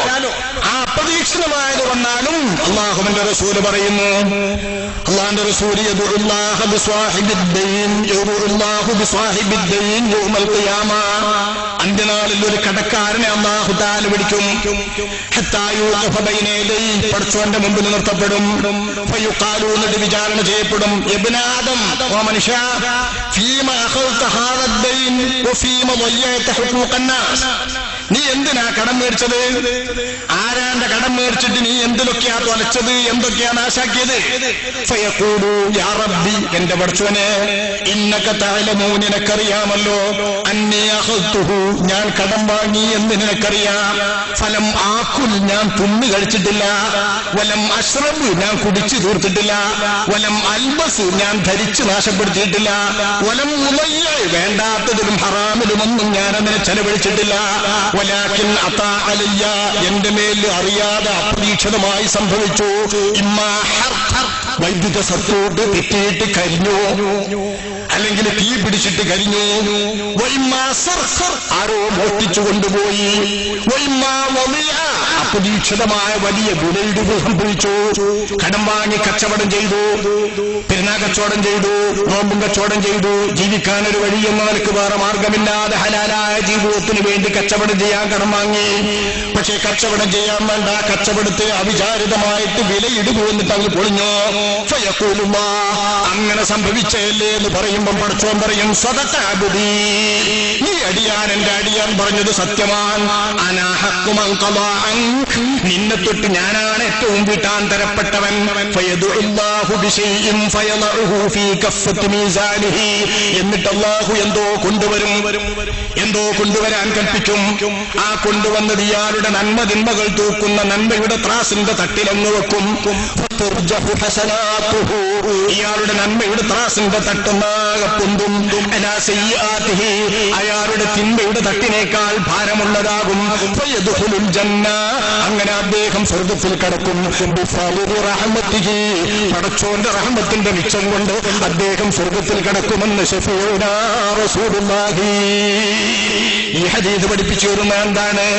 അത്യാവശ്യപ്പെട്ടിട്ട് ജീവിക്കാൻ വേണ്ടിയിട്ട് വാങ്ങിയിട്ടുള്ള പട്ടണം അപ്രതീക്ഷിതമായിട്ട് വന്ന മറ്റേതെങ്കിലും തരത്തിലുള്ള വിപത്തുകൾ മൂലം നഷ്ടപ്പെട്ടാൽ, അങ്ങനെ മരിച്ചു വീട്ടാൻ കഴിയാതെ അങ്ങനെ വന്നാലും ഈ കടക്കാരനെ തൊട്ട് അല്ലാഹു വീട്ടും. അയാൾക്ക് നന്മകൾ തടയില്ല. ഇതൊന്നുമില്ലാതെ കടം വാങ്ങിയാൽ മേൽപ്പറഞ്ഞ ഗൗരവത്തിന്റെ ഹദീസുകളെല്ലാം അത്തരം കടം വാങ്ങരുതാരുടെ മേലാണ്. ഇത്തരം ഹദീസുകളെ സമന്വയിപ്പിച്ച് വിശദീകരിച്ച ശേഷം അപഗ്രഹിച്ചിട്ട് മഹാനായ നമ്മുടെ കർമ്മശാസ്ത്രത്തിൽ അവലംബമായ ഇമാം ഇബ്നു ഹജർ അൽ ഹൈതമി റളിയല്ലാഹു അൻഹു തങ്ങൾ പറയുന്നു, വജമീഉ തഗ്ലീമാതി ഫിദ്ദൈനിൽ മദ്കൂറതി ഫിൽ അഹാദീസ്, മേൽ പറഞ്ഞ ഹദീസുകളിലൊക്കെയും വിവരിക്കപ്പെട്ട ഗൗരവതരമായ കടത്തിന്റെ ദൂഷ്യങ്ങളും അപകടങ്ങളും ആഖിറത്തിലെ കുറ്റങ്ങളുമെല്ലാം യംബഗി ഹംലുഹാ, അത് ചുമത്തേണ്ടതുണ്ട്. അലൽ ഇസ്തിദാനതി മഅനിയതിഹി അദ്മൽ വഫാ, വീട്ടെന്താണ് കരുതി വാങ്ങുന്ന കടക്കാരന്റെ മേൽ. കടം വാങ്ങുമ്പോഴേ അയാൾക്കത് തിരിച്ചടക്കണം കൊടുക്കണമെന്ന് വിചാരല്ല, തിരിച്ചടക്കണമെന്ന് വിചാരല്ലാതെ വാങ്ങുന്ന കടം വാങ്ങൽ ഗൗരവതരമായ കുറ്റമാണ്. അത്തരം കടം വാങ്ങലിനെ പറ്റിയാണ് ഹദീസിൽ പറഞ്ഞ ഗൗരവതരമായ കടം വാങ്ങൽ. പൂജക്കണ്ടേ അല്ലെങ്കിൽ അയാൾക്കത് കൊടുക്കണമെന്ന് ആശയമില്ല, വീട്ടണമെന്നില്ല, വീട്ടണ്ടാന്ന് കരുതി, അല്ലെങ്കിൽ വീട്ടണമെന്ന് ആശയമില്ല. ഇങ്ങനെ വാങ്ങൽ തന്നെ പറ്റും. ദുഃഖന്തരമില്ലാതെ ജീവിതത്തിന് കുടുങ്ങിപ്പോയാൽ, അന്നം മുട്ടിപ്പോകുമെന്ന് കണ്ടാൽ, മദ്യം കൊണ്ട് തൊണ്ടാനക്കം എന്ന് വരുന്ന നിയമത്തെ പന്നിറച്ചി തിന്നണമെന്ന് വരുന്ന തരത്തിലുള്ള അനിവാര്യതയുടെ വേളകളിലാണോ ഇങ്ങനെയും വാങ്ങാം. ഇങ്ങനെ വേളയില്ലാതെ വാങ്ങുമ്പോ, വീട്ടണമെന്ന് ആശയില്ലാതെ അല്ലെങ്കിൽ വീട്ടണ്ടാന്ന് കരുതി വാങ്ങുമ്പോ, തിരിച്ചടക്കാനും കടം വീട്ടാനുമുള്ള പ്രത്യക്ഷമായ കാണാൻ പറ്റുന്ന വകുപ്പ് കാണാതെ വീട്ടിയ കടം വാങ്ങിയാലും വകുപ്പുണ്ട്. എസ്റ്റേറ്റ് ഉണ്ട്, അല്ലെങ്കിൽ കച്ചവടപ്പീടിയുണ്ട്, അല്ലെങ്കിൽ വേറെ ഭൂമി വാങ്ങിച്ചിട്ടുണ്ട്, അല്ലെങ്കിൽ മറ്റെന്തെങ്കിലും സംഗതി ഉണ്ട്, അല്ലെങ്കിൽ വിറ്റാലും കൊടുക്കാവുന്ന വീടുണ്ട്. ഇങ്ങനെ പ്രത്യക്ഷമായിട്ട് വീട്ടാൻ പറ്റുന്ന തരത്തിലുള്ള വകുപ്പുള്ളവൻ കടം വാങ്ങിയാലും അത് കുറ്റകരമായ ഗൗരവതരമായ കടമല്ല. ഇത് കാണാതെയോ വീട്ടണ്ടാന്ന് കരുതിയോ വീട്ടണോന്ന് ആശല്ലാതെയോ വകുപ്പ് കാണാതെ കടം വാങ്ങുന്നിടത്ത് തന്നെ കടം കൊടുത്തയാൾക്ക് ഇവനെ പറ്റി അറിയില്ല. നാളെ തരാം, അടുത്ത വെള്ളിയാഴ്ച തരാം, അടുത്ത റമദാന്റെ പിറ്റേന്നും തരാം എന്നൊക്കെ പറഞ്ഞിട്ട് വാങ്ങുന്നത് കണ്ടാ ഇയാൾ തരാൻ വകുപ്പുണ്ട് തന്നെ കടം കൊടുത്താൽ വിചാരിക്കുന്നത്. അതിനൊരു വകുപ്പ് അയാൾ കാണാതെ ഇങ്ങനെ കൃത്യ ഡേറ്റ് പറയില്ലല്ലോ എന്ന് ഇയാൾ മനസ്സിലാക്കുന്നു. ഇങ്ങനെയുള്ള വിവരമില്ലാത്ത ആളുകളെ അവസ്ഥ അറിയാതെ പെട്ടുപോകുന്ന കടക്കാരിൽ നിന്ന് മേടിക്കുന്നതാണ് കുറ്റകരം. അത്തരം കുറ്റകരമായ കടം വാങ്ങലിന്റെ മേൽ ഇത് ചുമത്തണം. അല്ലെങ്കിൽ തെറ്റും കുറ്റവുമായിട്ടുള്ള പാപങ്ങളിൽ ചെലവഴിക്കാൻ വേണ്ടിയിട്ട് എങ്ങനെ കടം വാങ്ങിയാലും അത് ഹറാമും ഗൗരവമായ കുറ്റമാണ്. ഹറാമായ കാര്യത്തിൽ ചെലവഴിക്കാൻ വാങ്ങിയാൽ, മഅസിയത്തിൽ ചെലവഴിക്കാൻ വാങ്ങിയാൽ നേരെ മറിച്ചു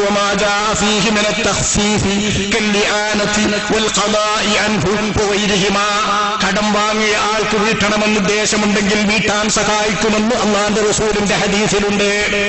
കടം വീട്ടാതെ മരണപ്പെട്ട ചില ആളുകളെ തൊട്ട് കടം അല്ലാഹു വീട്ടുമെന്ന് ചില ഹദീസിലുണ്ട്. നാം വായിച്ച ഹദീസ് പോലെ ഇത്തരം ചില ഹദീസുകളിൽ പറഞ്ഞിട്ടുള്ള എല്ലാ ലഘുത്വങ്ങളും ലളിതമായ കടത്ത് നിസ്സാരമാക്കുന്ന, ചെറുതാക്കുന്ന, ലഘുവാക്കി കാണിക്കുന്നതൊക്കെ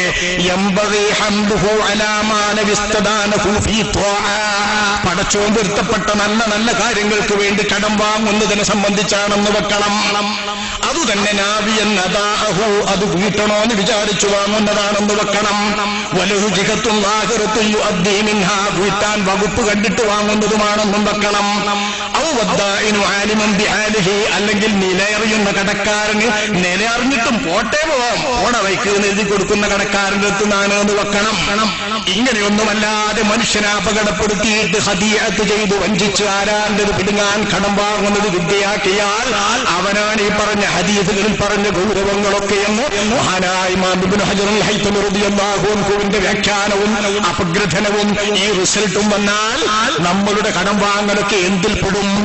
ചെറുപ്പക്കാരാലോചിക്കണം, വയസ്സന്മാരും ആലോചിക്കണം, ആണും പെണ്ണും ആലോചിക്കണം. കടം നിസ്സാരമായി കാണുന്ന, കടം ഈസിയായി വരുന്ന, കടം നിത്യജീവിതത്തിന്റെ ഭാഗമായി വരുന്ന അത്യാവശ്യം എന്തെങ്കിലും വേണോ, ഒരിക്കലും ഒരു ബൈക്ക് വേണോ, അഞ്ഞൊരുങ്ങണോ, പെരുന്നാക്ക് തുണികുപ്പായ എടുക്കണോ, വേറുള്ളവൻ എന്തൊക്കെ ചെയ്യണോ അതൊക്കെ ചെയ്യണോ, അയലോക്കത്തെ കുട്ടിക്ക് വാപ്പെന്ത് കൊടുക്കുന്നോ അത് തന്നെ നമ്മളെ കുട്ടി ചോദിച്ചാൽ, കുട്ടിയോട് ചോദിക്കുമ്പോ ഇപ്പൊ എങ്ങനെ, കുട്ടിയോടും ചോദിച്ചാൽ കുടുങ്ങാണേ, അപ്പുറത്തും കാണുമ്പം കുടുങ്ങാണേ എന്നൊക്കെ പറഞ്ഞ് വാങ്ങുന്നില്ലേ? ഇത്തരം വാങ്ങലുകളൊക്കെ അള്ളാഹു പൊരുത്തപ്പെടുന്നതോ അള്ളാഹു ഇഷ്ടപ്പെടുന്നതോ അല്ല അനിവാര്യമല്ലെങ്കിൽ അവർ കൊടുക്കാനുണ്ട്, മറ്റുണ്ട്. കഴിവുള്ളവൻ വാങ്ങുന്നത് കണ്ടൊക്കെ കഴിവില്ലാത്തവനും കൂടി അതുപോലെ ജീവിക്കണമെന്ന് കാണുന്നത് വാസ്തവത്തിൽ മൗഢ്യമാണ്.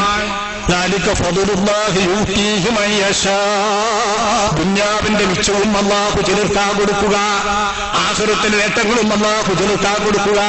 ദുന്യാവിന്റെ മിച്ചവും ദുന്യാവിന്റെ മെച്ചവും കൊടുക്കുന്ന ആളുകൾക്ക് കിട്ടുന്നതൊക്കെ നമ്മൾക്കും കിട്ടണോ എന്ന് വിചാരിച്ച്, കഴിവുള്ളവർ ജീവിക്കുന്നത് പോലെയൊക്കെ നമ്മളും ജീവിക്കണോ എന്ന് വിചാരിച്ച്, കഴിവുള്ളവർ നടക്കുമ്പോലെയൊക്കെ നമ്മളും നടക്കണോ എന്ന് വിചാരിച്ച്, അവർ വാഹനത്തിൽ പോകുന്നത് പോലെ നമ്മളും വാഹനത്തിൽ പോകണമെന്ന് വിചാരിച്ച്, അവരുടെ മക്കൾ തിന്നുന്നതൊക്കെ നമ്മുടെ മക്കളും തിന്നണമെന്ന് വിചാരിച്ച്, അവരുടെ മക്കളുടെ ഫാഷനൊക്കെ നമ്മളുടെ മക്കളും ധരിക്കണമെന്ന് വിചാരിച്ച്, അവരുടെ മക്കൾ പോകുന്ന ഇംഗ്ലീഷ് മീഡിയത്തിൽ നമ്മളെ മക്കളും പഠിക്കണമെന്ന് വിചാരിച്ച്, ഈ രൂപത്തിൽ കടം വാങ്ങി ഉണ്ടാക്കിയിട്ട് വാരിക്കൂട്ടി കടബാധ്യത വന്നാൽ ആ കടബാധ്യതകളൊക്കെ കുറ്റകരമായ കടബാധ്യതകളാണ്.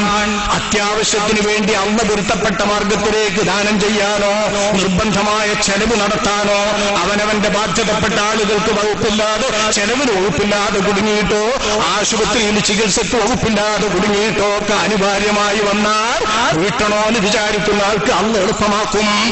അള്ളാഹുവിൽ പ്രതീക്ഷിക്കാം. ആയിഷ റളിയല്ലാഹു അൻഹ കടം വാങ്ങാറുണ്ടായിരുന്നു.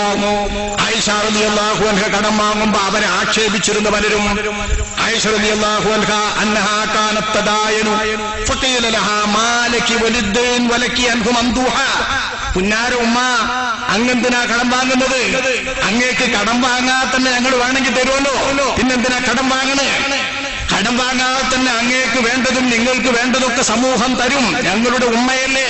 ഇതാളുകൾ അവരോട് ആക്ഷേപം പറയുമ്പോ കാലത്ത് സമയത്ത് റസൂലുള്ളാഹി സ്വല്ലല്ലാഹു അലൈഹി വസല്ലം അവർ പറയുന്നത്, എന്റെ ഹബീബായ നബിയെ ഞാൻ കേട്ടിട്ടുണ്ട് അവിടെന്ന് പറയുന്നത്, മാമിൻ അബ്ദിൻ കാനത് ലഹു നിയ്യത്തുൻ ഫീ അദാഇ ദൈനിഹി ഇല്ലാ കാന ലഹു മിനല്ലാഹി ഔൻ. വീട്ടണം എന്ന് കരുതിയിട്ട് ഒരാൾ ആരാണ്ടത് കടം വാങ്ങിയാൽ അയാളുടെ മനസ്സിന്റെ അകത്ത് നിഷ്കളങ്കമായും അത് തിരിച്ചു കൊടുക്കണമെന്ന് തന്നെയാണ്, പറഞ്ഞ തീയതിക്ക് കൊടുക്കണമെന്ന് തന്നെയാണ്, അല്ലെങ്കിൽ പെട്ടെന്ന് കൊടുക്കണമെന്ന് തന്നെയാണ്. ആ വിധം വാങ്ങിയാൽ ഇല്ലാ കാന ലഹു മിനല്ലാഹി ഔൻ, പടച്ചോന്റെ അജയ്യമായ സഹായം അവന് കിട്ടും, അപാരമായ സഹായം അത് കിട്ടാൻ അവന് കിട്ടും. ഫാന അൽതമിസു ദാലികൽ ഔൻ, ആ സഹായം പ്രതീക്ഷിച്ചാണ് ഞാൻ കടം വാങ്ങുന്നതെന്ന് ആയിഷ ബീവി മറുപടി പറയും. അഹ്മദ് നിവേദനം ചെയ്ത ഹദീസ് ആയിഷ ബീവിയുടെ അതേപോലെ നബിയുടെ സഹധർമ്മിണിയായ മൈമൂന റളിയല്ലാഹു അൻഹാ, അവരുടെ കുടുംബത്തിന് മൈമൂനയോട് ദേഷ്യമായിരുന്നു. അവരൊക്കെ നല്ല നല്ല സൽക്രമങ്ങൾ ചെയ്യാനും ആശ്രിതർക്ക് കൊടുക്കാനും ദാനങ്ങൾ ചെയ്യാനും അനിവാര്യമായതൊക്കെ ചെയ്യാനായി വാങ്ങുന്നത്. ജീവിതത്തിൽ 4-5 ദിവസം മാത്രം പട്ടിണി കിടന്നിട്ട് അഷ്റഫുൽ ഖൽഖ് സ്വല്ലല്ലാഹു അലൈഹി വസല്ലം തങ്ങളുടെ കൂടെ ജീവിച്ച ഭാര്യമാരൊക്കെയും ശീലിച്ചിട്ടുണ്ട്. 3 ദിവസം കഴിഞ്ഞ് 4-ാമതൊരു ദിവസത്തിനാണ് റസൂലുള്ളാഹിന്റെ ഭാര്യമാര് വിഷമിച്ചിരുന്ന കാലത്ത് ജീവിച്ചിരുന്നതെന്ന് അവരുടെ ജീവിതാനുഭവങ്ങളിലുണ്ട്. തിന്നാൻ വകുപ്പില്ലാതെ അവർക്ക് തിന്നാൻ വേണ്ടിയിട്ടോ നിത്യേന ആറടിക്കാൻ വേണ്ടിയിട്ടോ അല്ല റസൂലുള്ളാഹിന്റെ ഭാര്യമാര് നമ്മുടെ മാതാക്കൾ ഉമ്മുൽ മുഅ്മിനീങ്ങൾ മേടിച്ചത്. അല്ലാഹുവിന്റെ ത്വാഅത്തിൽ ചെലവഴിക്കാൻ, അടിമകളെ മോചിപ്പിക്കാൻ, പീഡിപ്പിക്കുന്നവർക്ക് വിഷമമുണ്ടാക്കാൻ, അല്ലാഹുവിന്റെ സമരത്തിന് പോകുന്ന യോദ്ധാക്കൾക്ക് നൽകാൻ. ഇങ്ങനെ മൈമൂന ബീവി കടം വാങ്ങുമ്പോ കാനത്ത് മൈമൂനത്തു തദ്ദാനു ഫതുഫിറു, വല്ലാതെ കടം വാങ്ങും മൈമൂന ബീവി. ഫഖാല ലഹാ അഹ്ലുഹാ ഫീ ദാലിക, അവരുടെ കുടുംബങ്ങൾ ആക്ഷേപം പറഞ്ഞു. വലാമു, അവരാക്ഷേപിച്ചു. വജദു അലൈഹ, മൈമൂന ബീവി അവർക്ക് ദേഷ്യമായി അനിഷ്ടം പ്രകടിപ്പിച്ചു. ഫഖാലത്ത്, അപ്പൊ ആയിഷ മൈമൂന ബീവി പറഞ്ഞു, ലാ അത്റുഖുദ്ദീൻ, കടം ഒഴിച്ചിട്ട് പോകേണ്ട ഗതി എനിക്ക് വരില്ല, കടക്കാരിയായി മരിക്കുമെന്ന് ഞാൻ പ്രതീക്ഷിക്കുന്നില്ല. വഖദ് സമീഅതു ഖലീലി വസഫീ സ്വല്ലല്ലാഹു അലൈഹി വസല്ലം, എന്റെ ഇഷ്ടതോഴരായ, എന്റെ ഉറ്റമിത്രമായ, എന്റെ ഹബീബായ മുത്തനബിയെ ഞാൻ കേട്ടിട്ടുണ്ട്. മാ മിൻ അഹദിൻ യബ്ദാനു ദൈനൻ യഅലമുല്ലാഹു അന്നഹു യുരീദു ഖളാഅഹു ഇല്ലാ അദ്ദാഹു അല്ലാഹു അൻഹു ഫിദ് ദുനിയാ. വീട്ടണമെന്ന് ഉദ്ദേശിച്ച് കടം വാങ്ങുന്നത് വീട്ടാൻ അല്ലാഹു തആല വകുപ്പ് നൽകും, ആഖിറത്തിലല്ല, ഫിദ് ദുനിയാ, ദുനിയാവിൽ നിന്ന് തന്നെ വിട്ടാനുള്ള വകുപ്പ് അല്ലാഹു തആല നൽകും. കടം ഗൗരവകരമായി എടുക്കണം. കടം വാങ്ങാൻ കൊടുക്കണമെന്ന് വിചാരിക്കണം. അതിന് പ്രത്യേകമായ വകുപ്പ് അയാൾ അന്വേഷിക്കണം, കണ്ടുവെക്കണം. ഇനി കണ്ടുവെക്കാനില്ലാത്ത ഒരാളെങ്കിലും ഏതെങ്കിലും നിലയ്ക്ക് അന്വേഷിച്ചിട്ട് അതിനുവേണ്ടി പരിശ്രമിക്കണം. എങ്കിൽ അല്ലാഹു തആല തിരിച്ചടക്കാനുള്ള വകുപ്പ് നൽകുമെന്നതിൽ പ്രതീക്ഷ അർപ്പിക്കുന്നത് കൊണ്ട് പടച്ചോൻ സഹായിക്കും, ഞാൻ അങ്ങനെ തന്നെ ചെയ്യും. ഇങ്ങനെ പടച്ചോൻ അജയ്യമായി, അപാരമായി, അസാധാരണമായി സമയം സഹകരിച്ച, അല്ലാഹു തആല സഹായിച്ച സംഭവങ്ങൾ എത്രയോ ഉണ്ട്. ഉദ്ധരിച്ചു നിൽക്കുകയല്ല. ബനു ഇസ്രായേലിനുകാരിലുണ്ടായ ഒരു ചെറിയ സംഭവം ഇമാം ബുഖാരി നിവേദനം ചെയ്ത ഒരു ഹദീസ് ഞാൻ നിങ്ങളെ സൂചിപ്പിക്കട്ടെ.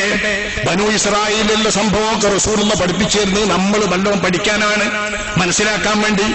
അല്ലാഹുവിന്റെ റസൂല് പറയുന്നു, ഇസ്രായേലിൽപ്പെട്ട ഒരാളോട് തന്നെ 1000 ദീനാർ കടം ചോദിച്ചു.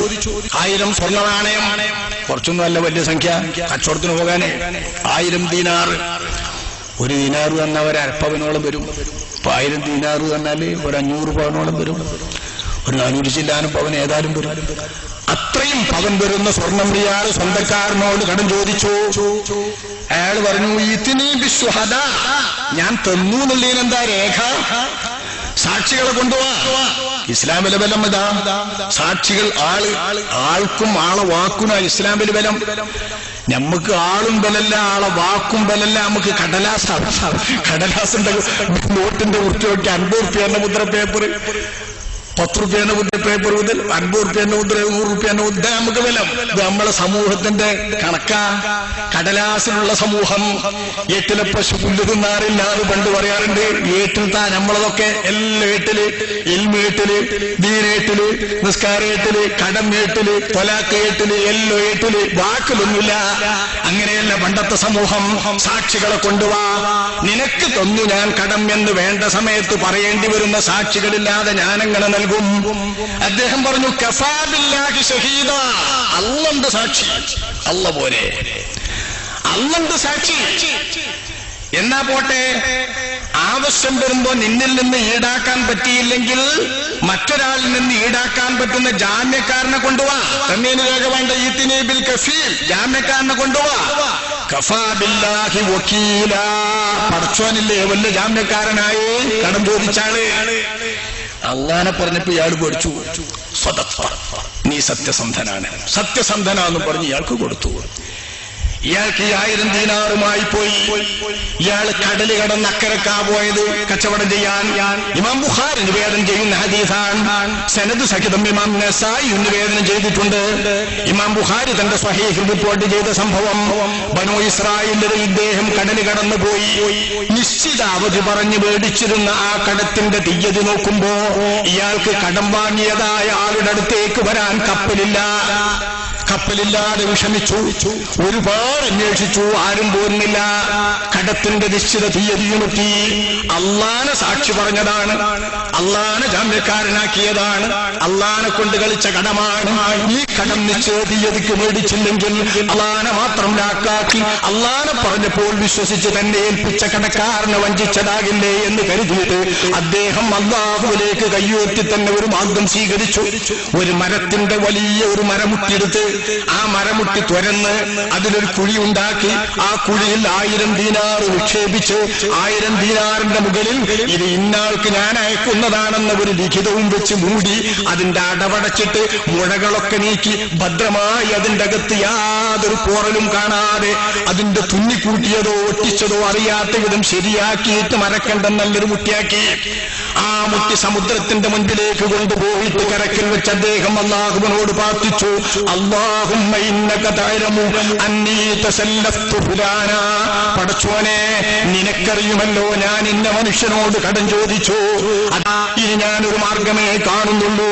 ഈ മുട്ടിക്കണ്ടത്തിന്റെ അകത്ത് അയാളുടെ 1000 ദീനാറുണ്ട്, ഞാനിത് നിന്നെ ഏൽപ്പിക്കുകയാണ്. വഇന്നീ അസ്തൗദിഉകഹാ, ഇത് ഞാൻ നിന്നെ വദിയത്തായിട്ട് ഏൽപ്പിക്കുന്നു.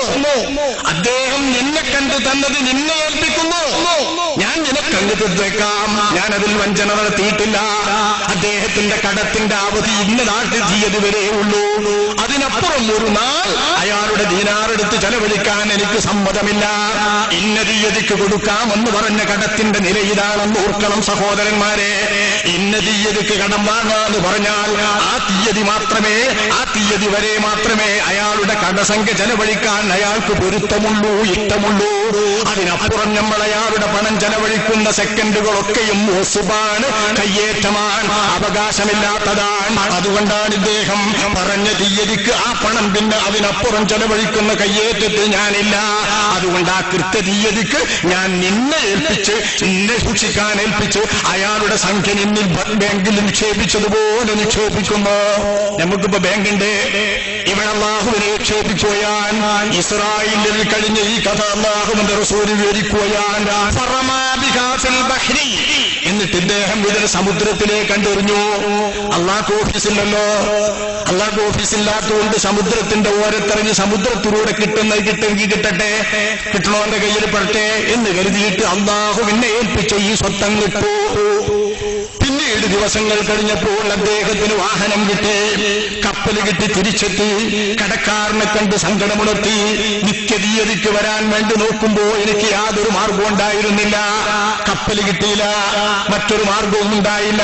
അതുകൊണ്ട് ക്ഷമിക്കണം, പൊറുക്കണം എന്നൊക്കെ പറഞ്ഞു എതിർ പറഞ്ഞപ്പോൾ കടക്കാരൻ ചോദിക്കുന്നു, നിങ്ങൾ എനിക്കൊരു എഴുത്തയച്ചിരുന്നോ? നിങ്ങൾ ആ സംഖ്യ എനിക്ക് അയച്ചിരുന്നോ? ഇദ്ദേഹം പറഞ്ഞു, എനിക്കെങ്ങനെ അയക്കുന്നത്? എനിക്ക് തോണില്ല, കപ്പലില്ല, ഞാൻ എത്രയും ദിവസങ്ങൾ കുടുങ്ങി. ഞാൻ പറഞ്ഞില്ലേ, ഒരാളെയും അയക്കാൻ കിട്ടിയില്ല, ഒരാളെ ഒരാളടുത്തും കൊടുത്തേക്കാൻ കിട്ടിയില്ല, എനിക്ക് വരാനും പറ്റിയില്ല. എന്നാൽ നിങ്ങളുടെ സംഖ്യയും നിങ്ങളുടെ എഴുത്തും ഇതാ എനിക്കിത് കിട്ടിയിരിക്കുന്നു.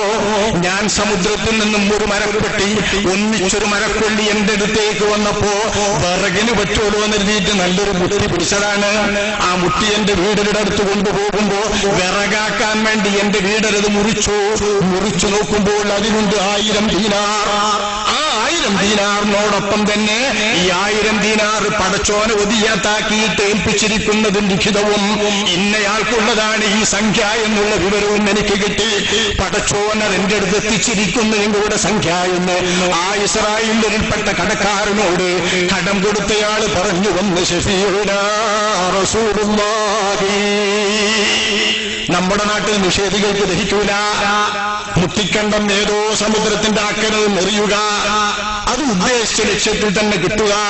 മൂസാ നബി അലൈഹിസ്സലാമിനെ പെട്ടിയിലാക്കിയിട്ട് ഫറോവയുടെ കൊട്ടാരത്തിൽ വളർത്താൻ വേണ്ടി ഉദ്ദേശിച്ച തമ്പുരാൻ ഫറോവയുടെ ഭാര്യയെ കൊണ്ട് വളർത്താൻ വേണ്ടിയിട്ട് പെട്ടിയിലിട്ട കുട്ടിയെ അതേ കൊട്ടാരത്തിൽ എത്തിച്ചു പൊറ്റിച്ച തമ്പുരാൻ ബനൂ ഇസ്രായേലിൽപ്പെട്ട ഈ ഉത്തമർനെ അദ്ദേഹത്തിന്റെ അടുത്തേക്ക് അധമർണന്റെ കത്തെത്തിക്കുവാനും കടത്തിന്റെ സംഖ്യ എത്തിക്കുവാനും അല്ലാഹുവിന്റെ അസാധാരണ മാർഗം സ്വീകരിച്ചിരിക്കുന്നു.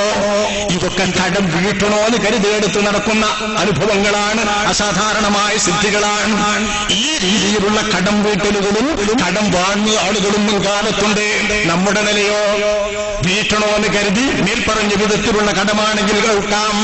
ഇല്ല, വീട്ടാൻ വകുപ്പില്ലാതെ വാങ്ങുന്ന തരത്തിലാണെങ്കിലോ, വീട്ടണമെന്ന് ഉദ്ദേശിക്കാതെ വാങ്ങുന്ന കടമാണെങ്കിലോ, അല്ലെങ്കിൽ മഴസിയത്ത് ചെലവഴിക്കണമെന്ന തരത്തിൽ വാങ്ങുന്ന കടമാണെങ്കിലോ ഹറാമും വൻകുറ്റവുമായി ബഹുമാനപ്പെട്ട ഇമാമുകൾ ഹദീസുകളുടെ അടിസ്ഥാനത്തിൽ അത് രേഖപ്പെടുത്തുന്നുണ്ട്. ഇത് മനസ്സിലാക്കിയാൽ കടക്കെണികളിൽ പെടുന്ന മനുഷ്യ ഒരുവിധമൊക്കെ കടം വാങ്ങാതെ രക്ഷപ്പെടാം. അനിവാര്യമാണെങ്കിൽ കടം വാങ്ങാം, അനിവാര്യമാണെങ്കിൽ വാങ്ങിയാൽ തന്നെ അങ്ങനെയുള്ള കടം വാങ്ങുന്ന ആളുകൾക്ക് ആ അനിവാര്യ വേളകളിൽ കിട്ടുന്ന കടങ്ങൾ അതിന്റെ പേരിൽ മനം നൊന്ത് പ്രയാസം വന്നാൽ ചാകാൻ പോകുന്നതാണോ പിന്നെ പരിഹാരം? ഇവിടെയാണ് കടബാധ്യതകളിൽ പെട്ടുകൊണ്ട് മരിക്കാൻ പോകുന്ന, ആത്മഹത്യ ചെയ്യാൻ പോകുന്ന ആളുകൾ ചിന്തിക്കേണ്ടത്. താൻ വാങ്ങിയ കടം ഏത് വകുപ്പിൽപ്പെട്ടതാണെന്ന് ആലോചിക്കുക. അനുവദനീയമായിരുന്നുവോ, ഹലാലായിരുന്നുവോ, വാങ്ങേണ്ടതായിരുന്നുവോ? ഇവിടെ നമ്മൾ കാണുന്ന ഈ വിഷയത്തിന് ആധാരമാക്കുന്ന സംഭവം പോലുള്ള സംഭവമാണെങ്കിൽ ദുരാർത്ഥിയാണ്, പാടില്ലാത്ത തരത്തിലുള്ള കടസംഭരണമാണ്. കച്ചവടത്തിന്റെ കോപ്പ് കൂട്ടാൻ ആളുകളെ മോഹിപ്പിച്ചിട്ട് ഷെയർ വാങ്ങിക്കുകയാണ്. ലക്ഷങ്ങൾ കോടികൾ ഭാര്യയുടേത് വിട്ടവര്, കിടപ്പാടം വിറ്റവര്, പുരവീട്ടിൽ പോയവര്, ഗൾഫിൽ പോയി കഷ്ടപ്പെട്ടവര്, സാധുക്കളായ ആളുകൾക്ക് രോഗം വന്നിട്ട് അതിന്റെ പേരിൽ പിരിച്ചിട്ട് ആ പിരിച്ചവർക്ക് വേണ്ടിയിട്ടുള്ള സംഖ്യ മാസാന്തം അവർക്ക് കിട്ടാൻ വേണ്ടി കൊടുത്ത ലക്ഷങ്ങൾ വരെ ഓർക്കിഡ് ഗ്രൂപ്പിന്റെ ഫണ്ടിലുണ്ട്. ഇത് വിവരങ്ങൾ ശരിക്കും അറിയുന്നതിന്റെ അടിസ്ഥാനത്തിൽ തന്നെ അറിയാവുന്നവരെ വെച്ച് തന്നെ പറയുകയാണ്. വിഷമിച്ച ഗൾഫ് നാടിലുള്ള ആളുകൾ കഷ്ടപ്പെട്ട് വിഷമിച്ച് അവിചാരിതമായ രോഗം വന്ന് കുട്ടികളെ അറിയാതെ, മക്കളെ അറിയാതെ, കെട്ടിയവൾ അറിയാതെ, സ്വന്തം കുട്ടി അടുത്തിരുന്നിട്ട് പോലും അറിയാത്ത തരത്തിലുള്ള ഞരമ്പിന്റെ രോഗം വന്ന് കേൾക്കും വരാ. എനിക്കറിയാവുന്നൊരു കഥയുണ്ട്. അരീക്കോടുള്ളൊരു ചെറുപ്പക്കാരൻ, വളരെ ചെറിയ ചെറുപ്പക്കാരൻ. ആ ചെറുപ്പക്കാരൻ ഒരു കുട്ടിയുണ്ട്. ആ കുട്ടിയെ അറിയാതെ, കുട്ടിയെയും ഭാര്യയെയും അറിയാതെ, ഇന്നും സംസാരിക്കാൻ അറിയാതെ, ഉള്ള ആവശ്യങ്ങൾ പറയാൻ പറ്റാതെ വിഷമിച്ച് വീട്ടിൽ അതൊരു ഭാരമായി കിടക്കുകയാണ് ചെറുപ്പക്കാരൻ. ആ ചെറുപ്പക്കാരനെ രക്ഷിക്കാൻ വേണ്ടി ഒരു സംഘം ആളുകൾ പിരിച്ചിട്ടുള്ള സംഖ്യ സുരക്ഷിത മാർഗമെന്ന നിലയിൽ ഓർക്കിഡ് ഗ്രൂപ്പിലായി ഏൽപ്പിച്ചത്. അവിടെ നിന്ന് മാസാന്തം 1200, 1533, 1553 ഓരോ കണക്കാ. ഈ കണക്ക് ഷെയറായിട്ട് കൊടുക്കുമ്പോൾ ഷെയർ ഉടമകളെ ഇത് അറിയിക്കേണ്ടേ? ഇതെന്ത് കച്ചവടമാണ്? കർമ്മശാസ്ത്രത്തിന്റെ നൂലാമാലകൾ കുരുക്കിയിട്ട് സക്കാത്ത് ഒഴിവാക്കിക്കുന്നവർ, ബാങ്കിൽ അതിടിക്കുന്നവർ, മറ്റുള്ളവരെ ആക്ഷേപിക്കുന്നവർ, കാണുന്നതൊക്കെ പലിശയാക്കുന്നവർ, കിട്ടാവുന്ന വസ്തുക്കൾക്കൊക്കെ സക്കാത്ത് കൊടുക്കാൻ നിയമമാക്കുന്നവർ, ശമ്പളമുണ്ടെങ്കിലും സാധനം കിട്ടുന്നുണ്ടെങ്കിലും അതിനൊക്കെ സക്കാത്ത് കൊടുക്കണമെന്ന് അള്ളാന്റെ ദീനിന്റെ പേരിൽ കള്ളം ചുമച്ചുണ്ടാക്കുന്നവർ, അത്തരക്കാർ ഈ മേടിച്ചുണ്ടാക്കുന്ന ഷെയറുകളൊക്കെ ഏത് ഇസ്ലാമിന്റെ കണക്കിൽ പെടുത്തും? ഏത് കച്ചവടത്തിന്റെ വകുപ്പിൽ പെടുത്തും? കടമല്ലോ ഇത്, ശരിയായ കടം. കടത്തിന് ലാഭമായിട്ട് സംഖ്യകൾ കൊടുത്താൽ നിങ്ങളുടെ കണക്കിൽ അടുത്ത പലിശ. കടുത്ത പലിശ. പലിശയിൽ നിന്ന് രക്ഷപ്പെടുന്ന സൂത്രങ്ങളൊക്കെ കർമ്മശാസ്ത്രം അറിയുന്നവർക്കേ അറിയൂ. കർമ്മശാസ്ത്രജ്ഞന്മാർ പല സൂത്രങ്ങളും പഠിപ്പിച്ചിട്ടുണ്ട്. പല സൂത്രങ്ങളും കർമ്മശാസ്ത്രത്തിലുണ്ട്. ഇതൊക്കെ നമ്മുടെ രക്ഷയ്ക്ക് വേണ്ടിയാണ്. ആരോ ഒരാൾ തക്കരിച്ചു, വെള്ളിന്റെ പാത്രത്തിലാ ഭക്ഷണത്തിന്റെ വിഭവം കൊണ്ടുവന്നത്, അല്ലെങ്കിൽ സ്വർണത്തിന്റെ പാത്രത്തിൽ. ഇത് സംഭവിക്കാലോ. വെള്ളിപ്പാത്രത്തെ ഇഷ്ടം പോലെ ഉപയോഗിക്കുന്ന ആളുകളാണ് ആളുകൾ. ഷോക്കേസിൽ വെച്ചിരിക്കുന്ന ഇഷ്ടം പോലെ വെള്ളിപ്പാത്രം, സ്വർണത്തിന്റെ സ്പൂണുകൾ, സ്വർണത്തിന്റെ വസ്തുക്കൾ, ഇതൊക്കെ കടുത്ത ഹറാമാണ്. ഈ ഉമ്മത്തിന്റെ മേല് ഹറാമാക്കിയിട്ടുള്ളവയാണ് ഇതൊക്കെ. സംഗതിവശാൽ ഒരു വീട്ടിലേക്ക് സൽക്കാരത്തിന് പോയപ്പോ വെള്ളിന്റെ പാത്രത്തിൽ വെള്ളം കൊണ്ടുവന്നു, അല്ലെങ്കിൽ വെള്ളിന്റെ പാത്രത്തിൽ സാധനം കൊണ്ടുവന്നു, പലഹാരം. ആ പലഹാരം വെള്ളിപ്പാത്രത്തിലിരിക്കെ വെള്ളിപ്പാത്രത്തിൽ നിന്ന് എടുത്തു തിന്നൽ വെള്ളിപ്പാത്രം ഉപയോഗിക്കലാണ് ഹറാമാണ്. ഇങ്ങനെയുള്ള ചില സന്ദർഭത്തിൽ ആ ഭക്ഷ്യവസ്തു നമുക്ക് കിട്ടേണ്ടതായി വരും.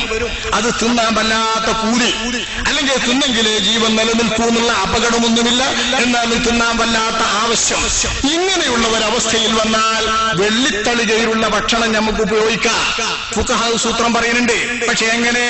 വെള്ളിന്റെ തളികയിൽ നിർത്തി തിന്നാൽ വെള്ളിപ്പാത്രം ഉപയോഗിക്കലായി ഹറാമാകും. എന്താ വേണ്ടത്? അതൻ തട്ടിമറിച്ച ആ ഭക്ഷണം തട്ടിമറിച്ച അവനെ കൈ തട്ടിമറിച്ച് അപ്പുറത്ത് തട്ടിമറിച്ച് ചെയ്തിട്ട് തട്ടിമറിച്ചെടുത്തുന്ന അങ്ങനെ തിന്നാ ഇതൊരു സൂത്രമാണ്. ഇതുപോലെ കടം വാങ്ങേണ്ടി വരുമ്പോഴും അതുപോലെ ഇടപാട് നടത്തുമ്പോഴും ഇടപാടിൽ ലാഭം വ്യവസ്ഥ ചെയ്യാതെ ഇടപാടിന്റെ മുമ്പ് പറഞ്ഞു വെച്ചിട്ടോ സൂത്രം പ്രയോഗിച്ചിട്ടോ കടം വാങ്ങുന്നത് റിബയല്ല, പലിശയല്ല എന്ന് നമ്മുടെ ഇമാമുകൾ വിവരിച്ചത് പച്ചയായി വ്യക്തമായി കിതാബുകളിലാണ്. ഫത്ഹുൽ മുഈനിലുണ്ട്, തുഹ്ഫയിലുണ്ട്, ഇതുപോലത്തെ ഫിഖഹിന്റെ കിതാബുകളിലൊക്കെ ഉണ്ട്. ഇതിന്റെ ഒക്കെ പേരിലാണ് മസാലയുടെ ഇതുകന്റെയും നൂലാമാലകളിൽ കുടുക്കി എന്ന് പറഞ്ഞുകൊണ്ട് ഇവിടുത്തെ വഹാബി മൗദൂദികൾ കാണുന്നതൊക്കെ പലിശയാക്കുന്നത്, തൊടുന്നത് മുഴുവൻ പലിശ, ഓര് കാണിക്കുന്നതൊന്നും പലിശയല്ല. ഇങ്ങനത്തെ വല്ല ഷെയറിൽ കൊടുക്കുന്നത് ലാഭവും നഷ്ടവും ഒന്നിച്ച് സഹിക്കുന്നത് കച്ചവടക്കാരനാണെങ്കിൽ കച്ചവടത്തിന് ലാഭക്കൂട് കച്ചവടം എന്ന് പറയാം. പണം മുടക്കുന്ന ഒരാൾ, അല്ലെങ്കിൽ പണം മുടക്കുന്നതിൽ ഷെയർ ആകുന്ന ഒരാൾ, കച്ചവടം നടത്തുന്നത് മറ്റൊരാൾ. നടത്തുന്നവർക്കും പണം മുടക്കുന്നവർക്കും ലാഭത്തിന്റെ വിഹിതം നിശ്ചയിക്കണം. എത്രയാണ് ആ വിഹിതം എന്ന് അറിയണം. അറിയാൻ ഞാൻ ലാഭക്കൂറ് കച്ചവടം ശരിയല്ല. ഇസ്ലാം എന്ന നിയമപ്രകാരം ഇത് ലാഭക്കൂറ് കച്ചവടമാണോ? ഇവിടെ കോടാനുകോടി ഉറുപ്പികൾ, ലക്ഷങ്ങൾ ഓരോരുത്തരിൽ നിന്ന് വാങ്ങിയത് ഓരോരുത്തർക്കും അറിയുമോ? ആ കച്ചവടത്തിൽ ഷെയറായ ഷെയർ ഉടമകൾക്ക് മുഴുവൻ അറിയുമോ? ഇല്ല. അറിയില്ലെങ്കിൽ പിന്നെ 10 ലക്ഷം കൊടുത്ത ആൾക്കും 6 ലക്ഷം കൊടുത്ത ആൾക്കും ലാഭത്തിന്റെ എത്ര ശതമാനമാണ് എനിക്ക് ഇത് തിരിയില്ല. ലാഭത്തിന്റെ എത്ര ശതമാനമാണ് തനിക്കെന്ന് തിരിയാത്ത, എത്ര അംശമാണെന്ന് ജുസിയ്യത്തുകൊണ്ട് തിരിയാത്ത ലാഭക്കൂറ് കച്ചവടം വ്യവസ്ഥയല്ല. എങ്കിൽ പിന്നെ ലാഭം മാത്രം കൊടുത്തുകൊണ്ടിരിക്കുന്ന കച്ചവടം വ്യവസ്ഥയിൽ നിന്ന് മാറിയിട്ട് ആദ്യം പറഞ്ഞുറപ്പിച്ചിട്ടോ അല്ലെങ്കിൽ ഇടപാടിൽ വ്യവസ്ഥ ചെയ്യാതെയോ രക്ഷപ്പെടാൻ ഫിഖ്ഹിനെ പിൻപറ്റുന്ന ശാഫിഈ മദ്ഹബുകാർക്ക് വകുപ്പുണ്ട്. മൗലവിമാര് പറഞ്ഞു കൊടുക്കുന്ന കഥ, പണ്ഡിതന്മാർ വിവരിച്ചു കൊടുക്കുന്ന ഇതാ. നഗ്നമായി പലിശയാണെന്ന് പറഞ്ഞാലും വട്ടപ്പലിശയിൽ പോകുന്ന സമൂഹം. കടുത്ത റിബയാണ്. 36 തവണ ഭാര്യയല്ലാത്ത പെണ്ണിനെ വ്യഭിചരിക്കുന്നതിന് തുല്യമായ പലിശയാണെന്ന് പറഞ്ഞാലും തരക്കേടില്ല. പലിശയാലും വേണ്ടില്ല, പലിശയ്ക്ക് പലിശ. കൂസലില്ലാത്ത സമൂഹം. ഈ സമൂഹത്തെ അത്തരം പലിശയുടെ പിടുത്തത്തിൽ നിന്ന്, നീരാളിപ്പിടുത്തത്തിൽ നിന്ന് രക്ഷപ്പെടുത്താൻ വേണ്ടിയിട്ട് രക്ഷാമാർഗങ്ങൾ ഉപദേശിച്ചു കൊടുക്കും. ഇടപാടിൽ പെടുത്താതെ മുമ്പൊന്ന് പറഞ്ഞാളുണ്ട്, അല്ലെങ്കിൽ വേറെ ഏതെങ്കിലും ഇടപാടാക്കി നടത്തിക്കൊള്ളുണ്ട്. ഇങ്ങനെ നടത്തിയതിന് ശേഷം വാങ്ങുന്നതാണെങ്കിൽ റിബയാകില്ല, പലിശയാകില്ല എന്ന് ധർമ്മശാസ്ത്ര പണ്ഡിതന്മാർ സമൂഹത്തെ രക്ഷപ്പെടുത്താൻ വേണ്ടി, തിന്മയിൽപ്പെടാതിരിക്കാൻ വേണ്ടി, പലിശക്കുരുക്കിൽപ്പെടാതിരിക്കാൻ വേണ്ടി ഭക്തന്മാരെ പറഞ്ഞ് മനസ്സിലാക്കുമ്പോൾ ഇതൊക്കെ ഫിഖ്ഹിന്റെ സൂത്രത്തിൽപ്പെടുത്തിയിട്ട് അതൊക്കെ ധർമ്മത്തിൽ നിന്ന് തെറ്റാക്കി നിയമക്കുരുക്കുകളിലേക്കും പ്രശ്നങ്ങളിലേക്കും തമ്മാടിത്തത്തിലേക്കും ആണ് കൊണ്ടുപോകുന്നതാണ് ഫുഖഹാവും ഫിഖ്ഹും എന്ന് ആരോപിക്കുന്ന പുത്തൻവാദികൾ. അവരീ മേടിച്ചു കൂട്ടുന്ന ഷെയറുകളും അവരുടെ വ്യവസായ ഗ്രൂപ്പുകളും ആ ഗ്രൂപ്പുകൾ ഉണ്ടാക്കുന്ന ലക്ഷങ്ങളും കോടികളും ഏത് വകുപ്പിലാണെന്ന് സമൂഹത്തെ അറിയിക്കേണ്ടതുണ്ട്. ഇത് സമൂഹം തിരിയേണ്ടതുണ്ട്. ഏത് ഫിഖ്ഹിന്റെ വകുപ്പിൽ, അല്ലെങ്കിൽ ഏത് ഹദീസിന്റെ വകുപ്പിൽ, അല്ലെങ്കിൽ ഏത് ഖുർആന്റെ വകുപ്പിൽ, അല്ലെങ്കിൽ ഏതൊരു മദ്ഹബിന്റെ അടിസ്ഥാനത്തിൽ. ഇതൊന്നും തിരിയാതെ മേടിച്ചിട്ടുള്ള ഇത്തരം ലാഭങ്ങൾ, ഈ ലാഭങ്ങളൊക്കെ കടമാക്കി വാരിക്കൂട്ടി സ്വത്തുണ്ടാക്കാനാണ്. അങ്ങനെ സ്വത്തുണ്ടാക്കി കൂട്ടിക്കഴിഞ്ഞ ശേഷം അവനവന്റെ പേരിലോ അല്ലെങ്കിൽ വേറെ ഏതെങ്കിലും ബിനാമിയായിട്ടോ സ്വത്തുക്കൾ ഉണ്ടാക്കിയതിനു ശേഷം എല്ലാം ഫലം എല്ലാം പ്രഭം എല്ലാം സമം എല്ലാം ശുഭം എന്ന നിലക്ക് ഒരു കയറിന്റെ തുണ്ടിൽ അയാളുടെ ജീവിതം കൊടുക്കാക്കിയാൽ ഈ കണ്ട പാവപ്പെട്ട അവനവന്റെ പെണ്ണുങ്ങളുടെ കെട്ടുതാരി പോലും പണയം വെച്ചിട്ടോ വിറ്റിട്ടോ കൊടുത്ത സാധുക്കളും ലക്ഷങ്ങളും ഒക്കെ പൊരുത്തപ്പെടിക്കുക. ഇത്തരത്തിലുള്ള സൂത്രങ്ങളുമായിട്ട് ഓരോരോ കച്ചവടം നടത്തുന്നവരൊക്കെ ശ്രദ്ധിക്കണം. ഇത്തരത്തിലുള്ള ലക്ഷങ്ങൾ വാങ്ങുന്നതൊക്കെ ഏത് വകുപ്പിലാണെന്ന് ആലോചിക്കണം. ഇതുകൊണ്ടാണ് കടം വാങ്ങുന്നതിന്റെ മുൻപ് വേണം ഇത് ആലോചിക്കാൻ എന്ന് പറയുന്നത്. താൻ വാങ്ങുന്ന കടം ഹലാലാണോ, അനിവാര്യമാണോ, വീട്ടാൻ ഉദ്ദേശിച്ചുകൊണ്ട് നൽകുന്നതാണോ, അത്യാവശ്യത്തിനാണോ, ഏത് വകുപ്പിലാണ് ഇത് കൊടുക്കുന്നത്? ഹലാലായ നിലയിലാണെന്ന് മനസ്സിലാക്കിയാൽ വീട്ടാൻ ഉദ്ദേശിച്ച് വാങ്ങുന്നതാണെങ്കിൽ, വകുപ്പ് വേറെ കണ്ടതാണെങ്കിൽ അയാൾക്ക് എന്താണ് ഇത്ര പ്രയാസം? ലാഭഷെയർ എന്നുള്ള നിലയിൽ കൂടിയവരാണെങ്കിൽ എനിക്ക് കൊടുക്കും തൊക്കാൻ തന്നെ 10 രൂപയുടെ കടലാസിൽ എഴുതി കൊടുക്കുക, വെള്ളക്കടലാസിൽ എഴുതി കൊടുക്കുക. ഒരു മുദ്രപേപ്പറിന് വിലയില്ലാത്ത ചെറിയ കടലാസിലോ വില കുറഞ്ഞ കടലാസിലൊക്കെ എഴുതിയിട്ട് കൊടുത്തോന്ന് പോലും കോടതി പോകാൻ പറ്റില്ല. ഇതൊക്കെ എത്ര സൂത്ര, ആദ്യത്തിൽ തന്നെ സൂത്രം ആലോചിച്ചിട്ടാണല്ലോ വലിയ വലിയ മതസംഘടനകൾക്ക് പിൻബലമുള്ള മതസംഘടനകൾ പിന്നിൽ നിന്ന് ബോധിക്കുന്നതിൽ പോലും ഇതൊക്കെ ആ സൂത്രം എന്ന് വെച്ചാൽ എന്താണ് നമ്മുടെ സമുദായത്തിന്റെ നില? ധർമ്മം പഠിപ്പിക്കുന്നവർ, ധർമ്മം പ്രബോധനം ചെയ്യുന്നവർ, അവർ പഠിപ്പിക്കുന്ന ഇത്തരം സൂത്രങ്ങളിലൂടെ ഉണ്ടാക്കിയെടുക്കുന്ന കടങ്ങൾ കൊണ്ട് ആ കടബാധ്യതയുടെ പേരിൽ നഷ്ടപ്പെട്ടിട്ട് പ്രയാസപ്പെട്ടിട്ട് മാനസികമായി പ്രയാസപ്പെട്ടാൽ തന്നെ പരിഹാരം ഹയറിന്റെ തുട്ടില്ല, അല്ല ഈ വിഷം കഴിക്കല എന്നാ രക്ഷപ്പെട്ടോ? വിശ്വാസിക്ക് അങ്ങനെ ചിന്തിക്കാമോ? മറ്റുള്ളവരിരിക്കട്ടെ, മുസ്ലിമീങ്ങൾക്ക് ഇങ്ങനെ ചിന്തിക്കാമോ? ആത്മഹത്യ എന്ന് പറയുന്നത് കടം വാങ്ങിയ കുറ്റത്തേക്കാൾ ഗൗരവതരമായി വേറെ ഒരു കുറ്റം. ഒരു കുറ്റത്തിന് മറ്റൊരു കുറ്റം പരിഹാരമാണോ? ഒരു തെറ്റിന് വേറൊരു തെറ്റ് പരിഹാരമാണോ? ഇതവിടുത്തെ നീതിശാസ്ത്രമാണ്. ഒരു കുറ്റം, ആ കുറ്റത്തിൽ നിന്ന് രക്ഷപ്പെടാൻ ആത്മഹത്യ ചെയ്തതുകൊണ്ട് അത് വേറൊരു കുറ്റം വരും. ചെറുതല്ല ആ കുറ്റം. എത്ര കുറ്റവനാന്തരവോ അല്ലാഹുവിന്റെ റസൂൽ ഗൗരവതരമായി വിവരിക്കുന്നു. ഈമാൻ തെറ്റിയ കൂട്ടത്തിലും നരകക്കാരാക്കിയ കൂട്ടത്തിലുമാണ് അല്ലാഹുവിന്റെ റസൂൽ പറയുന്നത്. കാന ഫീ മൻ ഖബലകും റജുലുൻ ബിഹി ജുർഹുൻ ഫജസഅ ഫഅഖദ സിക്കീന ഫഹസ്സ ബിഹാ യദഹു ഫമാ റഖഅ അദ്ദമു ഹത്താ മാത് ഫഖാല അല്ലാഹ് ബാദറനി അബ്ദി ബിനഫ്സി. ബുഖാരിയും മുസ്ലിമും നിവേദനം ചെയ്ത ഹദീസ്. നിങ്ങൾക്ക് മുൻപുപെട്ട ഒരാൾ, അതൊന്നും റസൂലുള്ളാഹിന്റെ സമൂഹത്തിൽ അചിന്യമാണെന്ന് മനസ്സിലാക്കിയിട്ടാണ് അല്ലാഹുവിന്റെ റസൂൽ ഇത് പറയുന്നത്. നിങ്ങളുടെ മുമ്പ് കഴിഞ്ഞു പോയ സമൂഹത്തിലും സമുദായത്തിലും പെട്ട ഒരാൾ, അയാൾക്കൊരു മുറിവുണ്ടായിരുന്നു. ആ മുറിവ് സഹിക്കാൻ വയ്യാതെ, വ്രണം സഹിക്കവയ്യാതെ അയാൾ അസ്വസ്ഥനായി. ഇനി എന്തൊരു രക്ഷ? പല വിധത്തിൽ നോക്കി, ഒന്നും രക്ഷയില്ലാതെ വന്നപ്പോ ജീവിതം അങ്ങ് അവസാനിപ്പിക്കാൻ തീരുമാനിച്ചു. അയാൾ നല്ല ഒരു കത്തിയെടുത്ത് ആ കത്തി കൊണ്ട് അയാളുടെ ഏതോ ഒരു ഞരമ്പിനറുത്ത്, ആ ഞരമ്പിനറുത്ത് രക്തം അങ്ങോട്ട് ഒലിച്ചപ്പോ രക്തം നിലച്ച് അതങ്ങ് നിർഗളിക്കാൻ തുടങ്ങി. ഒന്നാകെ അയാൾ ചത്തു. അങ്ങനെ കത്തി അറുത്തിട്ട് സ്വന്തം രക്തം കുത്തി ഒലിപ്പിച്ചിട്ട് മരണപ്പെട്ടു പോയ ഒരാൾ അല്ലാഹു തആലാന്റെ മുമ്പിലെത്തിയപ്പോൾ അല്ലാഹ് പറഞ്ഞ എന്താണെന്നറിയോ? ബാദറനെ അബ്ദി ബിനഫ്സിഹി. ഞാൻ ചെയ്യേണ്ട പണി എനിക്ക് മുൻപേ എന്റെ അടിയാൻ ചെയ്തു. ഞാനാണ് അവനെ കൊല്ലേണ്ടത്, ഞാനാണ് അവനെ മരിപ്പിക്കേണ്ടത്, ഞാനാണ് അവന് ജീവൻ നൽകിയത്. ഞാൻ അവനോട് ചോദിക്കാതെയാണ് ജീവൻ നൽകിയത്. അവന്റെ ബാപ്പാനോട് ചോദിക്കാതെയാണ് ജീവൻ നൽകിയത്. അവന്റെ കുടുംബത്തിന്റെ അഭിപ്രായം അറിയാതെയാണ് ജീവൻ നൽകിയത്. എന്റെ സ്വന്തം വകയായി ഞാൻ നൽകിയിട്ടുള്ള ജീവൻ അയാൾ സ്വന്തം വകയായി എനിക്ക് മുൻപേ ഉളരിക്കൊണ്ട് ചെയ്തു.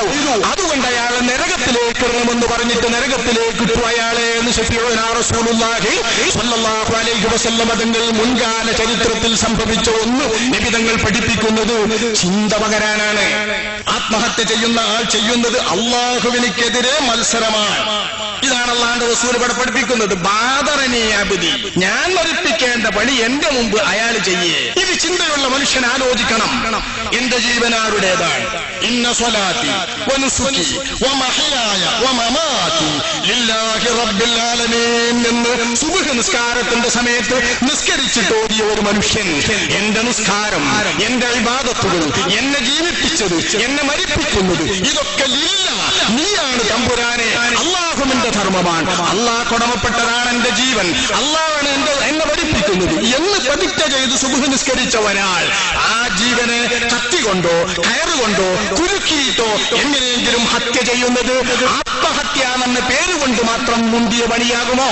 കുറ്റമല്ലാതാകുമോ? അള്ളാഹു ചോദ്യം ചെയ്യില്ലേ?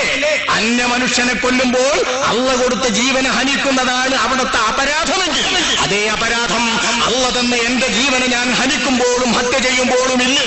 ഇത് വിശ്വാസി ചിന്തിക്കേണ്ടേ? ചെറുതാണോ ഈ പ്രശ്നം? അള്ളാഹുവിന്റെ റസൂലും സഹാബത്തും ഖൈബർ യുദ്ധം കഴിഞ്ഞ് ഖൈബർ യുദ്ധത്തിലെ പടയോട്ടം കഴിഞ്ഞ് വിജയഭേരി മുഴക്കി അള്ളാഹുവിന്റെ റസൂലിന്റെ സൈന്യം അവരുടെ താവളത്തിലേക്ക് വന്ന് മറ്റേ സൈന്യം അപ്പുറത്തും പോയി. അള്ളാഹുവിന്റെ റസൂലിന്റെ സൈന്യം സൈന്യതാവളത്തിൽ ഇരുന്നിട്ട് സംസാരിക്കാൻ തുടങ്ങി.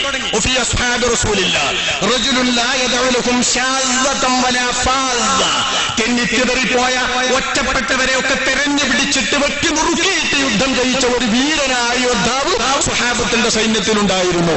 ആ സ്വഹാബത്തിന്റെ സൈന്യത്തിൽപ്പെട്ട ആളെ കുറിച്ച് എല്ലാവരും അഭിപ്രായം പറയുന്നു. ഇന്ന യോദ്ധാവ് ഇന്ന് ചെയ്ത ഉപകാരം പോലത്തെ ഒരു ഉപകാരം, ഇന്നത്തെ പടയോട്ടത്തെ പോലത്തെ ഒരു പടയോട്ടം, ഇന്ന് ഇസ്ലാമിക സേനയ്ക്ക് അയാൾ ചെയ്തതുപോലുള്ള ഒരു നേട്ടം മറ്റൊരാളും ചെയ്തിട്ടില്ല. ഇന്നത്തെ മുഴുവൻ ക്രെഡിറ്റും അയാൾക്ക്, ആ യോദ്ധാവിന്. എല്ലാവരും അഭിപ്രായം. റസൂലുള്ളത് കേട്ടപ്പോൾ തങ്ങൾ പറഞ്ഞു, കേൾക്കണോ? അയാൾ നരകക്കാരനാണ് നിശ്ചയം. അയാൾ നരകക്കാരനാണ്. സ്വഹാബത്തിന്റെ കൂട്ടത്തിൽപ്പെട്ടയാൾ, സ്വഹാബത്തിന്റെ കൂട്ടത്തിൽപ്പെട്ട പോരാളി, അവിശ്വാസികളിൽ നിന്ന് ഒറ്റ തിരിഞ്ഞ് സംഘം തിരിഞ്ഞ് ഒറ്റപ്പെട്ടു പോയവരെ പോലും നോക്കിയിട്ട് തെരഞ്ഞു പിടിച്ച് കൊന്നുകൊണ്ട് ഇസ്ലാമിന് വേണ്ടി ശക്തി പകർന്ന ആൾ. അദ്ദേഹത്തെ പോലെ ഇന്ന് നേട്ടം കൊയ്തെടുത്ത ഒരാളില്ല എന്ന് പറഞ്ഞ് സേന അതിന്റെ പവറും പത്രാസും പറഞ്ഞ് അയാളെ കൊണ്ട് അഭിമാനം മുഴക്കുമ്പോ ഇസ്ലാമിന്റെ സേനാധിപൻ ശഫീഉനാ റസൂലുള്ളാഹി പറയുന്നു, അമാ ഇന്നഹു മിൻ അഹ്ലിന്നാർ, അയാൾ നരകക്കാരനാണ്. ചിലർക്ക് സംശയം, അള്ളാന്റെ റസൂല് നരകക്കാരനാന്ന് പറഞ്ഞ ആളപ്പേച്ചോ? തങ്ങൾ കളവ് പറയുന്ന ആർക്കും തോന്നൂല, നബിനോന് ഈമാനും ഇല്ല. ആളപ്പേച്ചോ? വേറെ ആരെ പറ്റിയോ പറഞ്ഞോ? അല്ലെ വാക്ക് ഇയാളെ പറ്റി തന്നെ മറ്റെന്തോ കഥ പറഞ്ഞ വാക്കാണോ ഇത്? പലവിധ സംശയം. സ്വഹാബത്തിൽ ഒരാൾ പറയുന്നു, ഞാൻ തീരുമാനിച്ചു അയാൾ നരകക്കാരനാണ് എന്ന് പറഞ്ഞതുകൊണ്ട് അയാൾ നരകക്കാരനായേ പറ്റൂ. എന്താണ് അയാളുടെ സ്ഥിതി എന്നറിയണം. ഞാൻ അയാളെ തന്നെ പിന്തുടർന്ന് നിൽക്കും, നടക്കും, ഓടുമ്പോ ഓടും, അയാളെ പിന്നാലെ തന്നെ അയാൾ അറിയാതെ ഞാൻ പിന്തുടർന്നു. അയാൾ ആരാരുമില്ലാതെ അദ്ദേഹത്തിന്റെ പ്രത്യേകമായ താമസ സ്ഥലത്തെത്തി. അദ്ദേഹം സഹിക്കവയ്യാതെ ആ യുദ്ധത്തിലേറ്റിരുന്ന ഒരു മുറിവിന്റെ വേദന കൊണ്ട് നൊന്തു പിടയുന്നത്. ആ പിടച്ചലിന്റെ പരിസമാപ്തി പിന്നെ അദ്ദേഹം ചെയ്തത്, അദ്ദേഹത്തിന്റെ ആവനാഴിയിൽ നിന്നൊരു അമ്പെടുത്തിട്ട് പെട്ടെന്ന് രക്തം നിൽക്കാത്ത ഒരു ഭാഗത്തേക്ക് ആ അമ്പ് കൊണ്ട് കുത്തിയിട്ട് അയാൾ മരിക്കുകയാണ്. ആത്മഹത്യ ചെയ്തപ്പോൾ ഞാൻ അല്ലാഹു അക്ബർ എന്ന് ചൊല്ലി. എനിക്ക് പൂർണ്ണ ബോധ്യം റസൂലുള്ളാഹിന്റെ വാക്ക് പുലർന്നു വന്ന് പുന്നാരൻ നബിയോട് ഞാൻ പറഞ്ഞു, അല്ലാഹു യാ റസൂലല്ലാഹ് അശ്ഹദു അന്നക റസൂലുള്ളാഹ്, അങ്ങല്ലാഹുവിന്റെ റസൂലാണെന്ന് ഞാൻ ഒരിക്കൽ കൂടി ആണയിട്ട് പ്രഖ്യാപിക്കുന്നു. ഇതെന്താണ് ഒരു പുതിയ ഷഹാദത്ത്? പാർട്ടി ചേർക്കാനുള്ള ഷഹാദത്തുണ്ട്, സംഘത്തിൽ ചേർക്കാൻ ഷഹാദത്ത് ചെല്ലുന്നവരുണ്ടല്ലോ. ഇതെന്തൊരു ഷഹാദത്ത് എന്ന് കരുതി അല്ലാഹുവിന്റെ റസൂൽ ചോദിച്ചു, ഇതെന്താണോ ഷഹാദത്ത്? ഞാൻ പറഞ്ഞു, അല്ലാഹുവിന്റെ റസൂലേ, ഇപ്പൊ ഒരാള് നരകക്കാരനാണ് അങ്ങ് പറഞ്ഞില്ലേ, ഞങ്ങളൊക്കെ കൂടി അയാൾ വലിയ വീരയോദ്ധാവാന്നും പറഞ്ഞു. ആൾക്കാർക്കൊക്കെ കൂടി പ്രയാസം തങ്ങളുടെ വാക്കില്. ഇപ്പൊ ഞാൻ അയാളെ പിന്തുടർന്നു, നോക്കി നോക്കുമ്പോ അയാൾ ഇങ്ങനെ മരിച്ചത്. അല്ലാഹുവിന്റെ റസൂല് പറഞ്ഞു, അതാണ് ശരി. നമുക്ക് പ്രത്യക്ഷത്തിൽ തോന്നും ഓരോരോ ആളുകൾ. അമാ ഇന്നഹു മിൻ അഹ്ലിന്നാർ പറഞ്ഞു, ഇന്നർ റജുല ലയഅമലു ബിഅമലി അഹ്ലിൽ ജന്ന, സ്വർഗക്കാരന്റെ പ്രവൃത്തി തന്നെയാണ് അയാൾ ചെയ്യുന്നത്. ജനങ്ങളുടെ കാഴ്ചയിൽ അയാൾ നല്ല സ്വർഗക്കാരനാണ്. പള്ളിക്കൽ ബാങ്ക് കൊടുത്താനുണ്ട്, നിസ്കാരത്തിലുണ്ട്, നന്മൾക്കുണ്ട്, വാഴനുണ്ട്, തലയെ കെട്ടിയിട്ടുണ്ട്, താടി വെച്ചിട്ടുണ്ട്, എല്ലാം ഉണ്ട്. പ്രത്യക്ഷത്തിൽ എല്ലാ നിലക്കും നല്ലയാൾ. പക്ഷെ അയാളുടെ അവസാനം വരുമ്പോൾ അയാൾ നരകക്കാരനായേക്കും. അള്ളാന്റെ നിശ്ചയം അതാണെങ്കിൽ നരകത്ത് കിടക്കും. ഒരാൾ ചിലപ്പോൾ നരകക്കാരനായി തന്നെ ജീവിക്കും. കള്ളുപിടിക്കുന്നു, വ്യഭിചരിക്കുന്നു, വേണ്ടാത്ത തെന്നീനൊക്കെ ഉണ്ട്, ആർക്കും വേണ്ടാത്ത മനുഷ്യൻ, പേര് മുസ്ലിമും. അവസാനം വന്ന് നോക്കുമ്പോ അല്ലാഹു തആല അദ്ദേഹത്തിന് തൗബ കൊടുത്തിട്ട് അദ്ദേഹത്തിന്റെ അവസാനത്തെ സെക്കൻഡിൽ അദ്ദേഹം സ്വർഗക്കാരനായി മാറും. ഇതൊക്കെ അള്ളാന്റെ നിശ്ചയങ്ങളാണ്, അലംഘനീയ നിശ്ചയങ്ങൾ. ആ നിശ്ചയങ്ങൾ നടന്നേ പറ്റൂ. നമ്മുടെ കൂട്ടത്തിൽപ്പെട്ട ആളുകളെ കൊണ്ട് ഇസ്ലാമിന് സേവനം കിട്ടുന്നു ഒന്നും ശ്രദ്ധിക്കണ്ട. ദുർനടപ്പുകാരായ മുനാഫിക്കുകളെ കൊണ്ടും കപടവിശ്വാസികളെ കൊണ്ടും അല്ലാഹു തആല ഈ ദീനിന് ശക്തി പകർന്നേക്കാം. അതുകൊണ്ട് ദീനിന് ശക്തി കിട്ടിയത് കൊണ്ടൊക്കെ അയാൾ സ്വർഗക്കാരനാണെന്ന് വിധി എഴുതരുത്. ശഫീഉനാ റസൂലുള്ളാഹി.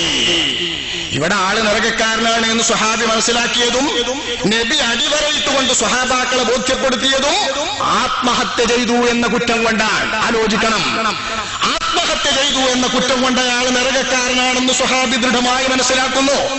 അള്ളാന്റെ റസൂൽ അത് അടിവരയിട്ടിട്ട് മനസ്സിലാക്കുന്നു. ആത്മഹത്യ ചെയ്യുന്നവനെ നാം നരകത്തിലേക്ക് അങ്ങ് തള്ളുമെന്ന അല്ലാഹുവിന്റെ പ്രഖ്യാപനം എടുത്തിട്ട് നരകക്കാരനാകുന്ന പണിയാണിത്. സാക്ഷാൽ കാഫിറായി തന്നെ നരകക്കാരനായി ഇയാളെ കളിക്കാ. എങ്ങനെ? അദ്ദേഹത്തിനുണ്ടായ മുറിവില് ഇതെന്ത് തേങ്ങയിലെ പടച്ചോനാ, ഞാൻ ഇങ്ങനെയൊക്കെ ചെയ്തിട്ട് ഇസ്ലാമിന് വേണ്ടി ആക്കിയിട്ട് എന്റെ മുറിവിൽ കിടത്തി ഇന്നെങ്ങനെ വേദനിപ്പിക്കണോ എന്ന നിഷേധം തോന്നിയിട്ടാണ് രോഗാവസ്ഥയിൽ മരിക്കുന്നതെങ്കിൽ കാഫിറായി. ഇതിനൊക്കെ നമുക്ക് സംഭവിക്കാം. അല്ലാഹു നമ്മെ കാത്തുരക്ഷിക്കുമാറാവട്ടെ. കടം കൊണ്ട് വലഞ്ഞ ഒരാള് ഞാൻ എത്ര സേവനം ചെയ്ത് വായനൽ കേൾക്കുമ്പോ അങ്ങോട്ട് കൊടുത്ത്, നോൽപ്പുറപ്പിക്കാൻ കൊടുത്ത്, അപ്പുറത്ത് കൊടുത്ത്, ഇപ്പുറത്ത് കൊടുത്ത്, എല്ലാരും കൊടുത്ത് സഹായിച്ച് കടമ്പൊന്നും തൊഴഞ്ഞു നോക്കുമ്പോ ഞാർക്കും വേണ്ട, പടച്ചോനും കൈവിട്ട്, പടച്ചോനും ഞാൻ വേണ്ട, ഇന്ദ്ര തേങ്ങയിലെ പടച്ചോൻ എന്ന് തോന്നുന്ന ഒരു കടബാധ്യതക്കാരനെങ്കിൽ, ആത്മഹത്യയുടെ തൊട്ടു മുൻപ് അങ്ങനെയാണെങ്കിൽ പച്ചക്കാഫറായ നരകക്കാരൻ തന്നെയാണ്. തെറ്റും കുറ്റവുമാണെന്ന് മാത്രമല്ല, നരകത്തിലെ ജോലി എന്ന് മാത്രമല്ല, അവിശ്വാസിയായി ഖാലിദം മുഖല്ലദം ഫീഹാ, ശാശ്വതമായ അതിന്റെ അകത്ത് തന്നെ കിടക്കുന്ന അവിശ്വാസിയായ ആളായി തന്നെ മാറും. ചിലപ്പോൾ ആത്മഹത്യയുടെ വേളയിൽ ആളുടെ വിശ്വാസം നഷ്ടപ്പെട്ടേക്കാം. ചിലപ്പോൾ ആത്മഹത്യയുടെ വേളയിൽ ഞാൻ നേരത്തെ പറഞ്ഞതുപോലെ ബുദ്ധിയും അന്തവും ഇല്ലാതെയും വന്നേക്കാം. അതൊക്കെ ആ നേരത്തെ സന്ദിഗ്ധ വേളയാണ്. പക്ഷെ അതിലേക്ക് പുറപ്പെടും മുൻപ് എന്റെ ബുദ്ധിയുള്ളവരെ, ചിന്തിക്കുന്നവരെ, വിചാരമുള്ളവരെ ആലോചിക്കണം. തെറ്റുകുറ്റങ്ങളുടെ കടത്തിന്റെ പേരിലാണെങ്കിൽ പോലും ആ കടത്തിന്റെ ബാധ്യതകൾ കുടുങ്ങി കുരുങ്ങുന്നവന് അവസാനം വരെ വരാനുള്ളത് എന്താണ് ആലോചിക്കണം. കടക്കാരൊക്കെ കൂടി എന്താക്കും? പച്ചോടണ്ട് പൊളിഞ്ഞിട്ട് കടത്തിന്റെ ബാധ്യത വന്നിട്ട് എല്ലാം കഴിഞ്ഞെന്നും പറഞ്ഞു ഓൻ കയ്യും ബീതിയിട്ട് ഇങ്ങനെ വന്നു ഇങ്ങനെ ഉസാറായിട്ട് പാപ്പറായിട്ടാണ് വന്നാല് കടക്കാരെല്ലാം കൂടി എന്താ ചെയ്യാ? കേസ് കൊടുക്കും, അല്ലെ? കേസ് കൊടുക്കും. ഇനി കേസ് കൊടുക്കല്ല, വല്ലാതെ നിരാശ വന്നോന് കത്തിയെടുത്ത് അങ്ങോട്ട് കുത്തിയിട്ടാണ് കൊല്ലും. എന്നാലും നല്ല മരണല്ലോടോ. സ്വന്തം കയറിന്റെ തൊണ്ടിൽ കളയുന്നതായ ആ മോശപ്പെട്ട ചീത്ത മരണത്തെക്കാൾ മുന്തിയ മരണമല്ലേ കടക്കാരനായ ആള് പാപ്പരായതിനു ശേഷം മറ്റൊരാളുടെ കൈക്ക് കുത്തേറ്റിട്ട് മരിക്കുന്നത്? ഷഹാദത്തുൽ മരണം കിട്ടൂലേ? ഒമൻ ഖുതില ദൂന നഫ്സിഹി ഫഹുവ ഷഹീദ്. അങ്ങോട്ടൊന്നും ചെയ്യാൻ പറ്റാതെ കൊല്ലപ്പെട്ടയാൾ ആഖിറത്തിൽ ഷഹീദിന്റെ കൂലിയുള്ളവനാണെന്ന് റസൂലുള്ള പറഞ്ഞ ആ വിധത്തിലെങ്കിലും കടക്കാരൊരാളെ കുത്തിക്കൊന്നാലും ഷഹീദിന്റെ മരണം കിട്ടും. ആ മരണം കിട്ടുന്നതായ വായിൽ നിന്ന് മാറിയിട്ട് അവനെ വന്നൊരു കുരുക്കിലെടുത്തിട്ടോ കാറിലെടുത്തിട്ടോ കുടിക്കാലോ കുഞ്ചിച്ചത്തു എന്ന് പറയും. ചിലപ്പോ നമുക്ക് സഹതാപം തോന്നും, പാവല്ലേ അയാൾ കുടുങ്ങിയിട്ടുണ്ടാവില്ലേ. അതൊക്കെ അള്ള പറഞ്ഞാലാവോ. ഇത്തരം വിവരദോഷികളെ നരകത്തിലേക്ക് വലിച്ചെറിയൽ അള്ളാഹ്ക്ക് നിസ്സാര. നിങ്ങൾക്ക് പാവലേ എന്ന് തോന്നാം. അള്ളാഹുവിന്റെ ആ പ്രയോഗത്തെ അർത്ഥവത്താണ്. ഇത്തരം ആളുകളെയൊക്കെ അള്ളാഹു തആലാക്ക് നിസ്സാരമാണ് നരകത്തിലേക്ക് ഇടുന്നത്. അള്ളാഹ്ക്ക് ആ മനസ്സറിയാം. അതുകൊണ്ട് എന്റെ ചെറുപ്പക്കാരെ, പ്രശ്നത്തിന്റെ പരിഹാരമല്ലാതെ ഒരു പ്രശ്നത്തിന്റെയും പരിഹാരമല്ല. രോഗത്തിൽ കുടുങ്ങിയിട്ട് കെടുതി അനുഭവിക്കുന്നവനാകെ കുടുങ്ങിയിട്ട് പിന്നെ മരിക്കാൻ തിരിഞ്ഞാലും മരണത്തിന്റെ വേദന ചെറുതാണറിയ. ഈ അനുഭവിക്കുന്ന വേദനയേക്കാൾ ചെറുതാണോ മരണത്തിന്റെ വേദന? മരണത്തിന്റെ വേദനയോളം വലിയൊരു വേദന എവിടെയെങ്കിലും ഉണ്ടോ? ഇന്നലിൽ മൗതി ലസക്കറാത്ത് എന്ന് അഷ്റഫുൽ ഖൽഖ് സല്ലല്ലാഹു അലൈഹി വസല്ലം തങ്ങൾ മരണത്തിന്റെ വേദന അനുഭവിച്ചുകൊണ്ടിരിക്കുന്ന നേരത്ത് വല്ലാത്ത ഭീകരമായ പിടുത്തമാണ് മരണം, വല്ലാത്ത വേദനയാണ് മരണം, വല്ലാത്ത ശിദ്ദത്താണ് മരണം, വല്ലാത്ത കാഠിന്യമാണ് മരണം എന്ന് ആയിഷ റളിയല്ലാഹു അൻഹയുടെ മനസ്സിനെ പോലും പിടിച്ചു കുലുക്കുമാർ അല്ലാഹുവിന്റെ റസൂൽ വേദന സഹിച്ചത് പ്രകടിപ്പിച്ചുവെങ്കിൽ ആ മരണം അനുഭവിക്കുന്ന മനുഷ്യനിക്ക് വേദന എത്ര കടുത്ത വേദനയാണ്. ആത്മഹത്യ എന്നെഴുതിയിട്ട് മരിക്കുമ്പോഴുള്ള വേദന പോവോ? കടുത്ത വേദനയാണ്. ആ വേദനയാണോ അതിന്റെ മുൻപത്തെ വേദനയ്ക്ക് പരിഹാരം? അല്ലെങ്കിൽ മനസ്സിന്റെ പ്രയാസത്തിന് പരിഹാരമാണോ ആത്മഹത്യ? പ്രശ്നത്തിൽ നിന്ന് മറ്റൊരു പ്രശ്നത്തിലേക്കാണോ എത്തുന്നത്? അതുകൊണ്ട് തന്നെ ആത്മഹത്യക്ക് മുതിരുന്നതിന് മുൻപ് ആത്മഹത്യ എന്നത് പ്രശ്നത്തിന് പരിഹാരമല്ല എന്ന വിചാരം ശരിക്കും ചെറുപ്പക്കാർ വളർത്തിയെടുക്കണം. പുതിയ തലമുറ വളർത്തിയെടുക്കണം. ഒരു പ്രശ്നത്തിനും അത് പരിഹാരമല്ല. മേലെ തല എന്ത് പ്രശ്നമുണ്ടായാലും അവസാനം വരുന്നത് മരണമാണ്. ഒരു പ്രശ്നമില്ലാത്തവരും മരിക്കും, ഒരു പ്രശ്നവുമില്ലാതെ സുഖമായിട്ട് ജീവിക്കുന്നവനും ആയുസിന്റെ കണക്കണ്ടെത്തിയാൽ മരിക്കും. ഇതാ ഒരസെക്കൻഡ് ഒരാളും കൊണ്ടൂല, ശരിക്ക് തന്നെ എല്ലാവരും മരിക്കും. ആ മരിക്കുന്ന മരിക്കുന്നത് കുറച്ച് നേരത്തെ മരിക്കും, വേദന ഉണ്ടാവുമ്പോ, പ്രയാസം ഉണ്ടാവുമ്പോ. എന്നാ ഇല്ല, അള്ളാന്റെ നിയമത്തിന്റെ അപ്പുറം അര ഇഞ്ച് മുന്നോട്ട് വരൂല, പിന്നോട്ടും പോകൂല, കൃത്യമേ നടക്കൂ. എങ്കിൽ പിന്നെ പരിഹാരമായിട്ട് നമ്മളൊരു മാർഗം തെരഞ്ഞെടുക്കണോ? ഇനി ആളുകളൊക്കെ കൂടിയാണ് വിളിച്ച് അയ്യോ പാവം പറഞ്ഞുകൊണ്ട് ഞമ്മക്കെന്താ കാര്യം? കടക്കാരന് കൊടുക്കേണ്ട ബാധ്യതകൾ കൊടുക്കാത്തയാളെന്ന ചീത്തപ്പേരിൽ നിന്ന് പോകുമോ? പാവപ്പെട്ട തന്റെ പെട്ടിയോരുടെയും പാവപ്പെട്ട തന്റെ കുട്ടികളുടെ ചെയിന് പോലും വലിച്ചെറുത്തിട്ട് ആദർശ ബന്ധുക്കൾ എന്ന പേരിൽ ആദർശക്കാർ നടത്തുന്ന വ്യവസായം. വ്യവസായത്തിനും ആദർശ കുടുംബക്കാരുടെ വ്യവസായം. ഈ ആദർശ കുടുംബത്തിന്റെ വ്യവസായത്തിൽ പോയിട്ടുള്ള ആളുകൾ ചെറിയ കുട്ടികളുടെ കഴുത്തിൽ ആൺകുട്ടിയേക്കും ആഭരണം ഇടാൻ പാടില്ല, ഓല മസാല. ആൺകുട്ടിക്ക് നമ്മളെ പറയുന്ന ആൺകുട്ടിയേക്ക് സ്വർണ്ണം ആഭരണമൊക്കെ ഇടാം. 40 ഒരു പൊന്നിന്റെ ചെയിൻ ഇട്ടാനും കൂടി ഈറ്റ അനുവദിക്കൂല, ആൺകുട്ടിയേക്ക് ഇടാൻ പാടില്ലല്ലോ. പെണ്ണുങ്ങൾക്ക് ആഭരണം ഉണ്ടാവും, ആന്റെ കുട്ടിയേക്കും പാടില്ല. നമ്മളെ മസാലയിലതൊക്കെ നമ്മളെ സമൂഹം വരുന്നത് ആ രീതിയിലാണ്. ചെറിയ കുട്ടികൾക്ക് പോലും ആഭരണം ഇടാൻ പാടില്ല എന്നുള്ള നിയമവുമായി വെച്ച് ചെറിയ കുട്ടികളുടെ കഴുത്തിലുള്ളത് വരെ വിറ്റിട്ട് ആ വിറ്റ സംഖ്യ കൊണ്ട് വരെ വിറ്റ് കൂടിയിട്ടുള്ള ഗ്രൂപ്പിന്റെ പേരിൽ വന്നതെല്ലാം ഈ തരത്തിലൊക്കെ കളഞ്ഞു കുളിച്ച് നഷ്ടപ്പെടുന്ന പരുവത്തിലെത്തിച്ചാൽ അതിന്റെയൊക്കെ അവരുടെയൊക്കെ മനസ്സിന്റെ അകത്ത് വരുന്ന വേദനകൾ തീർക്കാൻ ഈ ഒരു മരണം കൊണ്ട് മാത്രം കഴിയോ? ഇത് മരിച്ചയാളെ പറ്റി മാത്രം നാം പറയുന്നതല്ല. അദ്ദേഹത്തിന്റെ അവസ്ഥ നമുക്കറിയില്ല. ഞാൻ നേരത്തെ പറഞ്ഞതുപോലെ അദ്ദേഹത്തിന്റെ മാനസികമായ അവസ്ഥയിൽ അള്ളാഹുവിന്റെ നിയമങ്ങൾ തന്നെ ബാധകമാകാത്തൊരവസ്ഥ അദ്ദേഹത്തിന് വന്നിട്ടുണ്ടോ എന്ന് നമുക്കറിയില്ല. അങ്ങനെ പലർക്കും വരാറുണ്ട്. അള്ളാഹു അദ്ദേഹത്തിന്റെ പാപം പുറത്തു കൊടുക്കുമാറാവട്ടെ. അദ്ദേഹത്തെ പോലെ ആ വിധിക്ക്, ആ ക്രൂരമായ വിധിക്ക് പാകരായിട്ടുള്ള ഒരുപാട് ആളുകൾ നമ്മുടെ കൂട്ടത്തിലുണ്ട്, ഹതഭാഗ്യന്മാർ. അവർക്കൊക്കെയും അള്ളാഹു താര പുറത്തു കൊടുക്കുമാറാവട്ടെ, വിശ്വാസികളാണെങ്കിൽ. അപ്പൊ അങ്ങനെ സംഭവിക്കുന്ന അല്ല ഞാൻ പറയുന്നത്. ഇതിൽ നിന്ന് നമ്മൾ പഠിക്കണമല്ലോ. നമ്മളിൽ അങ്ങനെ ആരും വരരുത്. അത്തരത്തിലുള്ള പ്രയാസത്തിലൊന്നും നമ്മൾ ആരും പെട്ടുപോകരുത്. ആ വിധത്തിൽ ചിന്തിക്കണമെങ്കിൽ ആത്മഹത്യയുടെ ഗൗരവവും മനസ്സിലാക്കണം. ആത്മഹത്യ എന്ന് പറയുന്നത് ശിക്ഷയിൽ നിന്ന് പ്രത്യേകമായ ഒരു അനുഭവം, പ്രത്യേകമായ ഒരു ശിക്ഷ അള്ളാഹുവിന്റെ റസൂൽ ഓഫർ ചെയ്തിട്ടുള്ളത് കൂടിയുണ്ട്. സാധാരണ രോഗം പോലെയല്ല, നരകത്തിൽ കണ്ടുവിടുമെന്ന് മാത്രമല്ല, നരകത്തിലിട്ടിട്ട് നരകത്തിലുള്ള ശിക്ഷ പോലും റസൂൽ വിവരിക്കുകയാണ്. അബൂ ഹുറൈറ റളിയല്ലാഹു അൻഹു നിവേദനം ചെയ്യുന്നു, മൻ തറദ്ദാ മിൻ ജബലിൻ ഫഖതല നഫ്സഹു ഫഹുവ ഫീ നാരി ജഹന്നമ യതറദ്ദാ ഫീഹാ ഖാലിദൻ മുഖല്ലദൻ ഫീഹാ അബദാ. ഒരു വലിയ മലയിൽ കയറിയിട്ട് താഴെ ചുരുണ്ടു മറിഞ്ഞുകൊണ്ട് ഒരാൾ ആത്മഹത്യ ചെയ്താൽ, പ്രാകൃതാത്മഹത്യ, പണ്ടത്തെ കാലത്ത് ഇവരൊക്കെ ആത്മഹത്യ ചെയ്യും. ഇന്നുണ്ട് കിണറ്റിക്ക് ചാടുക, കുണ്ടിക്ക് ചാടുക, കയത്തിക്ക് ചാടുക എന്നൊക്കെ പറഞ്ഞ ഇങ്ങനെ ഒരാൾ ആത്മഹത്യ ചെയ്താൽ ഫഹുവ ഫീ നാരി ജഹന്നമ യതറദ്ദാ ഫീഹാ ഖാലിദൻ മുഖല്ലദൻ ഫീഹാ അബദാ. അവന്റെ നരകത്തിലെ ശിക്ഷ മലയിൽ കയറി വീഴുക, മലയിൽ കയറി ഉരുളുക, മറയിൽ കയറി ഉരുളുക, ഉരുണ്ടുരുണ്ടുരുണ്ടുരുണ്ട് വീണ്ടും ഉരുളുക. ജീവിതവുമില്ല മരണവുമില്ല എന്ന നരകത്തിലെ ശിക്ഷ. അദ്ദേഹം ആത്മഹത്യക്ക് പ്രയോഗിച്ച മുറ എന്താണോ ആ മുറ കൊണ്ട് തന്നെയാണ് അയാളുടെ ശിക്ഷ. ومن تحسى ثم فقتل نفسه فسمه في يده يتحساه في نار جهنم خالدا مخلدا فيها أبدا. വിഷം കടിച്ചു മരിച്ചവൻ ആ വിഷം കയ്യിൽ പിടിച്ചുകൊണ്ടങ്ങനെ മരിച്ചുകൊണ്ടിരിക്കും, ജീവിച്ചുകൊണ്ടിരിക്കും, പുനർജനിച്ചുകൊണ്ടിരിക്കും, മരിച്ചുകൊണ്ടിരിക്കും. ഖാലിദൻ മുഖല്ലദൻ ഫീഹാ, ശാശ്വതമായി അവന്റെ നരകത്തിലെ ശിക്ഷ ഇതാണ്.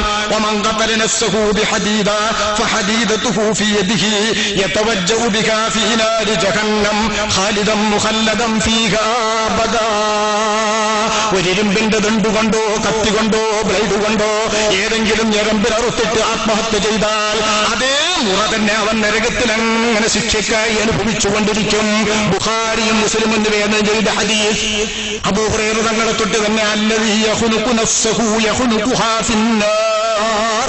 കഴുത്തിൽ കുരുക്കിട്ട് തൂങ്ങിച്ചാകുന്നവൻ ആ തൂങ്ങിച്ചാകുന്ന ശിക്ഷ തന്നെ ശാശ്വതമായി നരകത്തിൽ അനുഭവിച്ചുകൊണ്ടിരിക്കും. വല്ലദീ യതുഉനു നഫ്സഹു യതുഉനു നഫ്സഹു ഫിന്നാർ വല്ലദീ യഖ്തഹിമു യഖ്തഹിമു ഫിന്നാർ.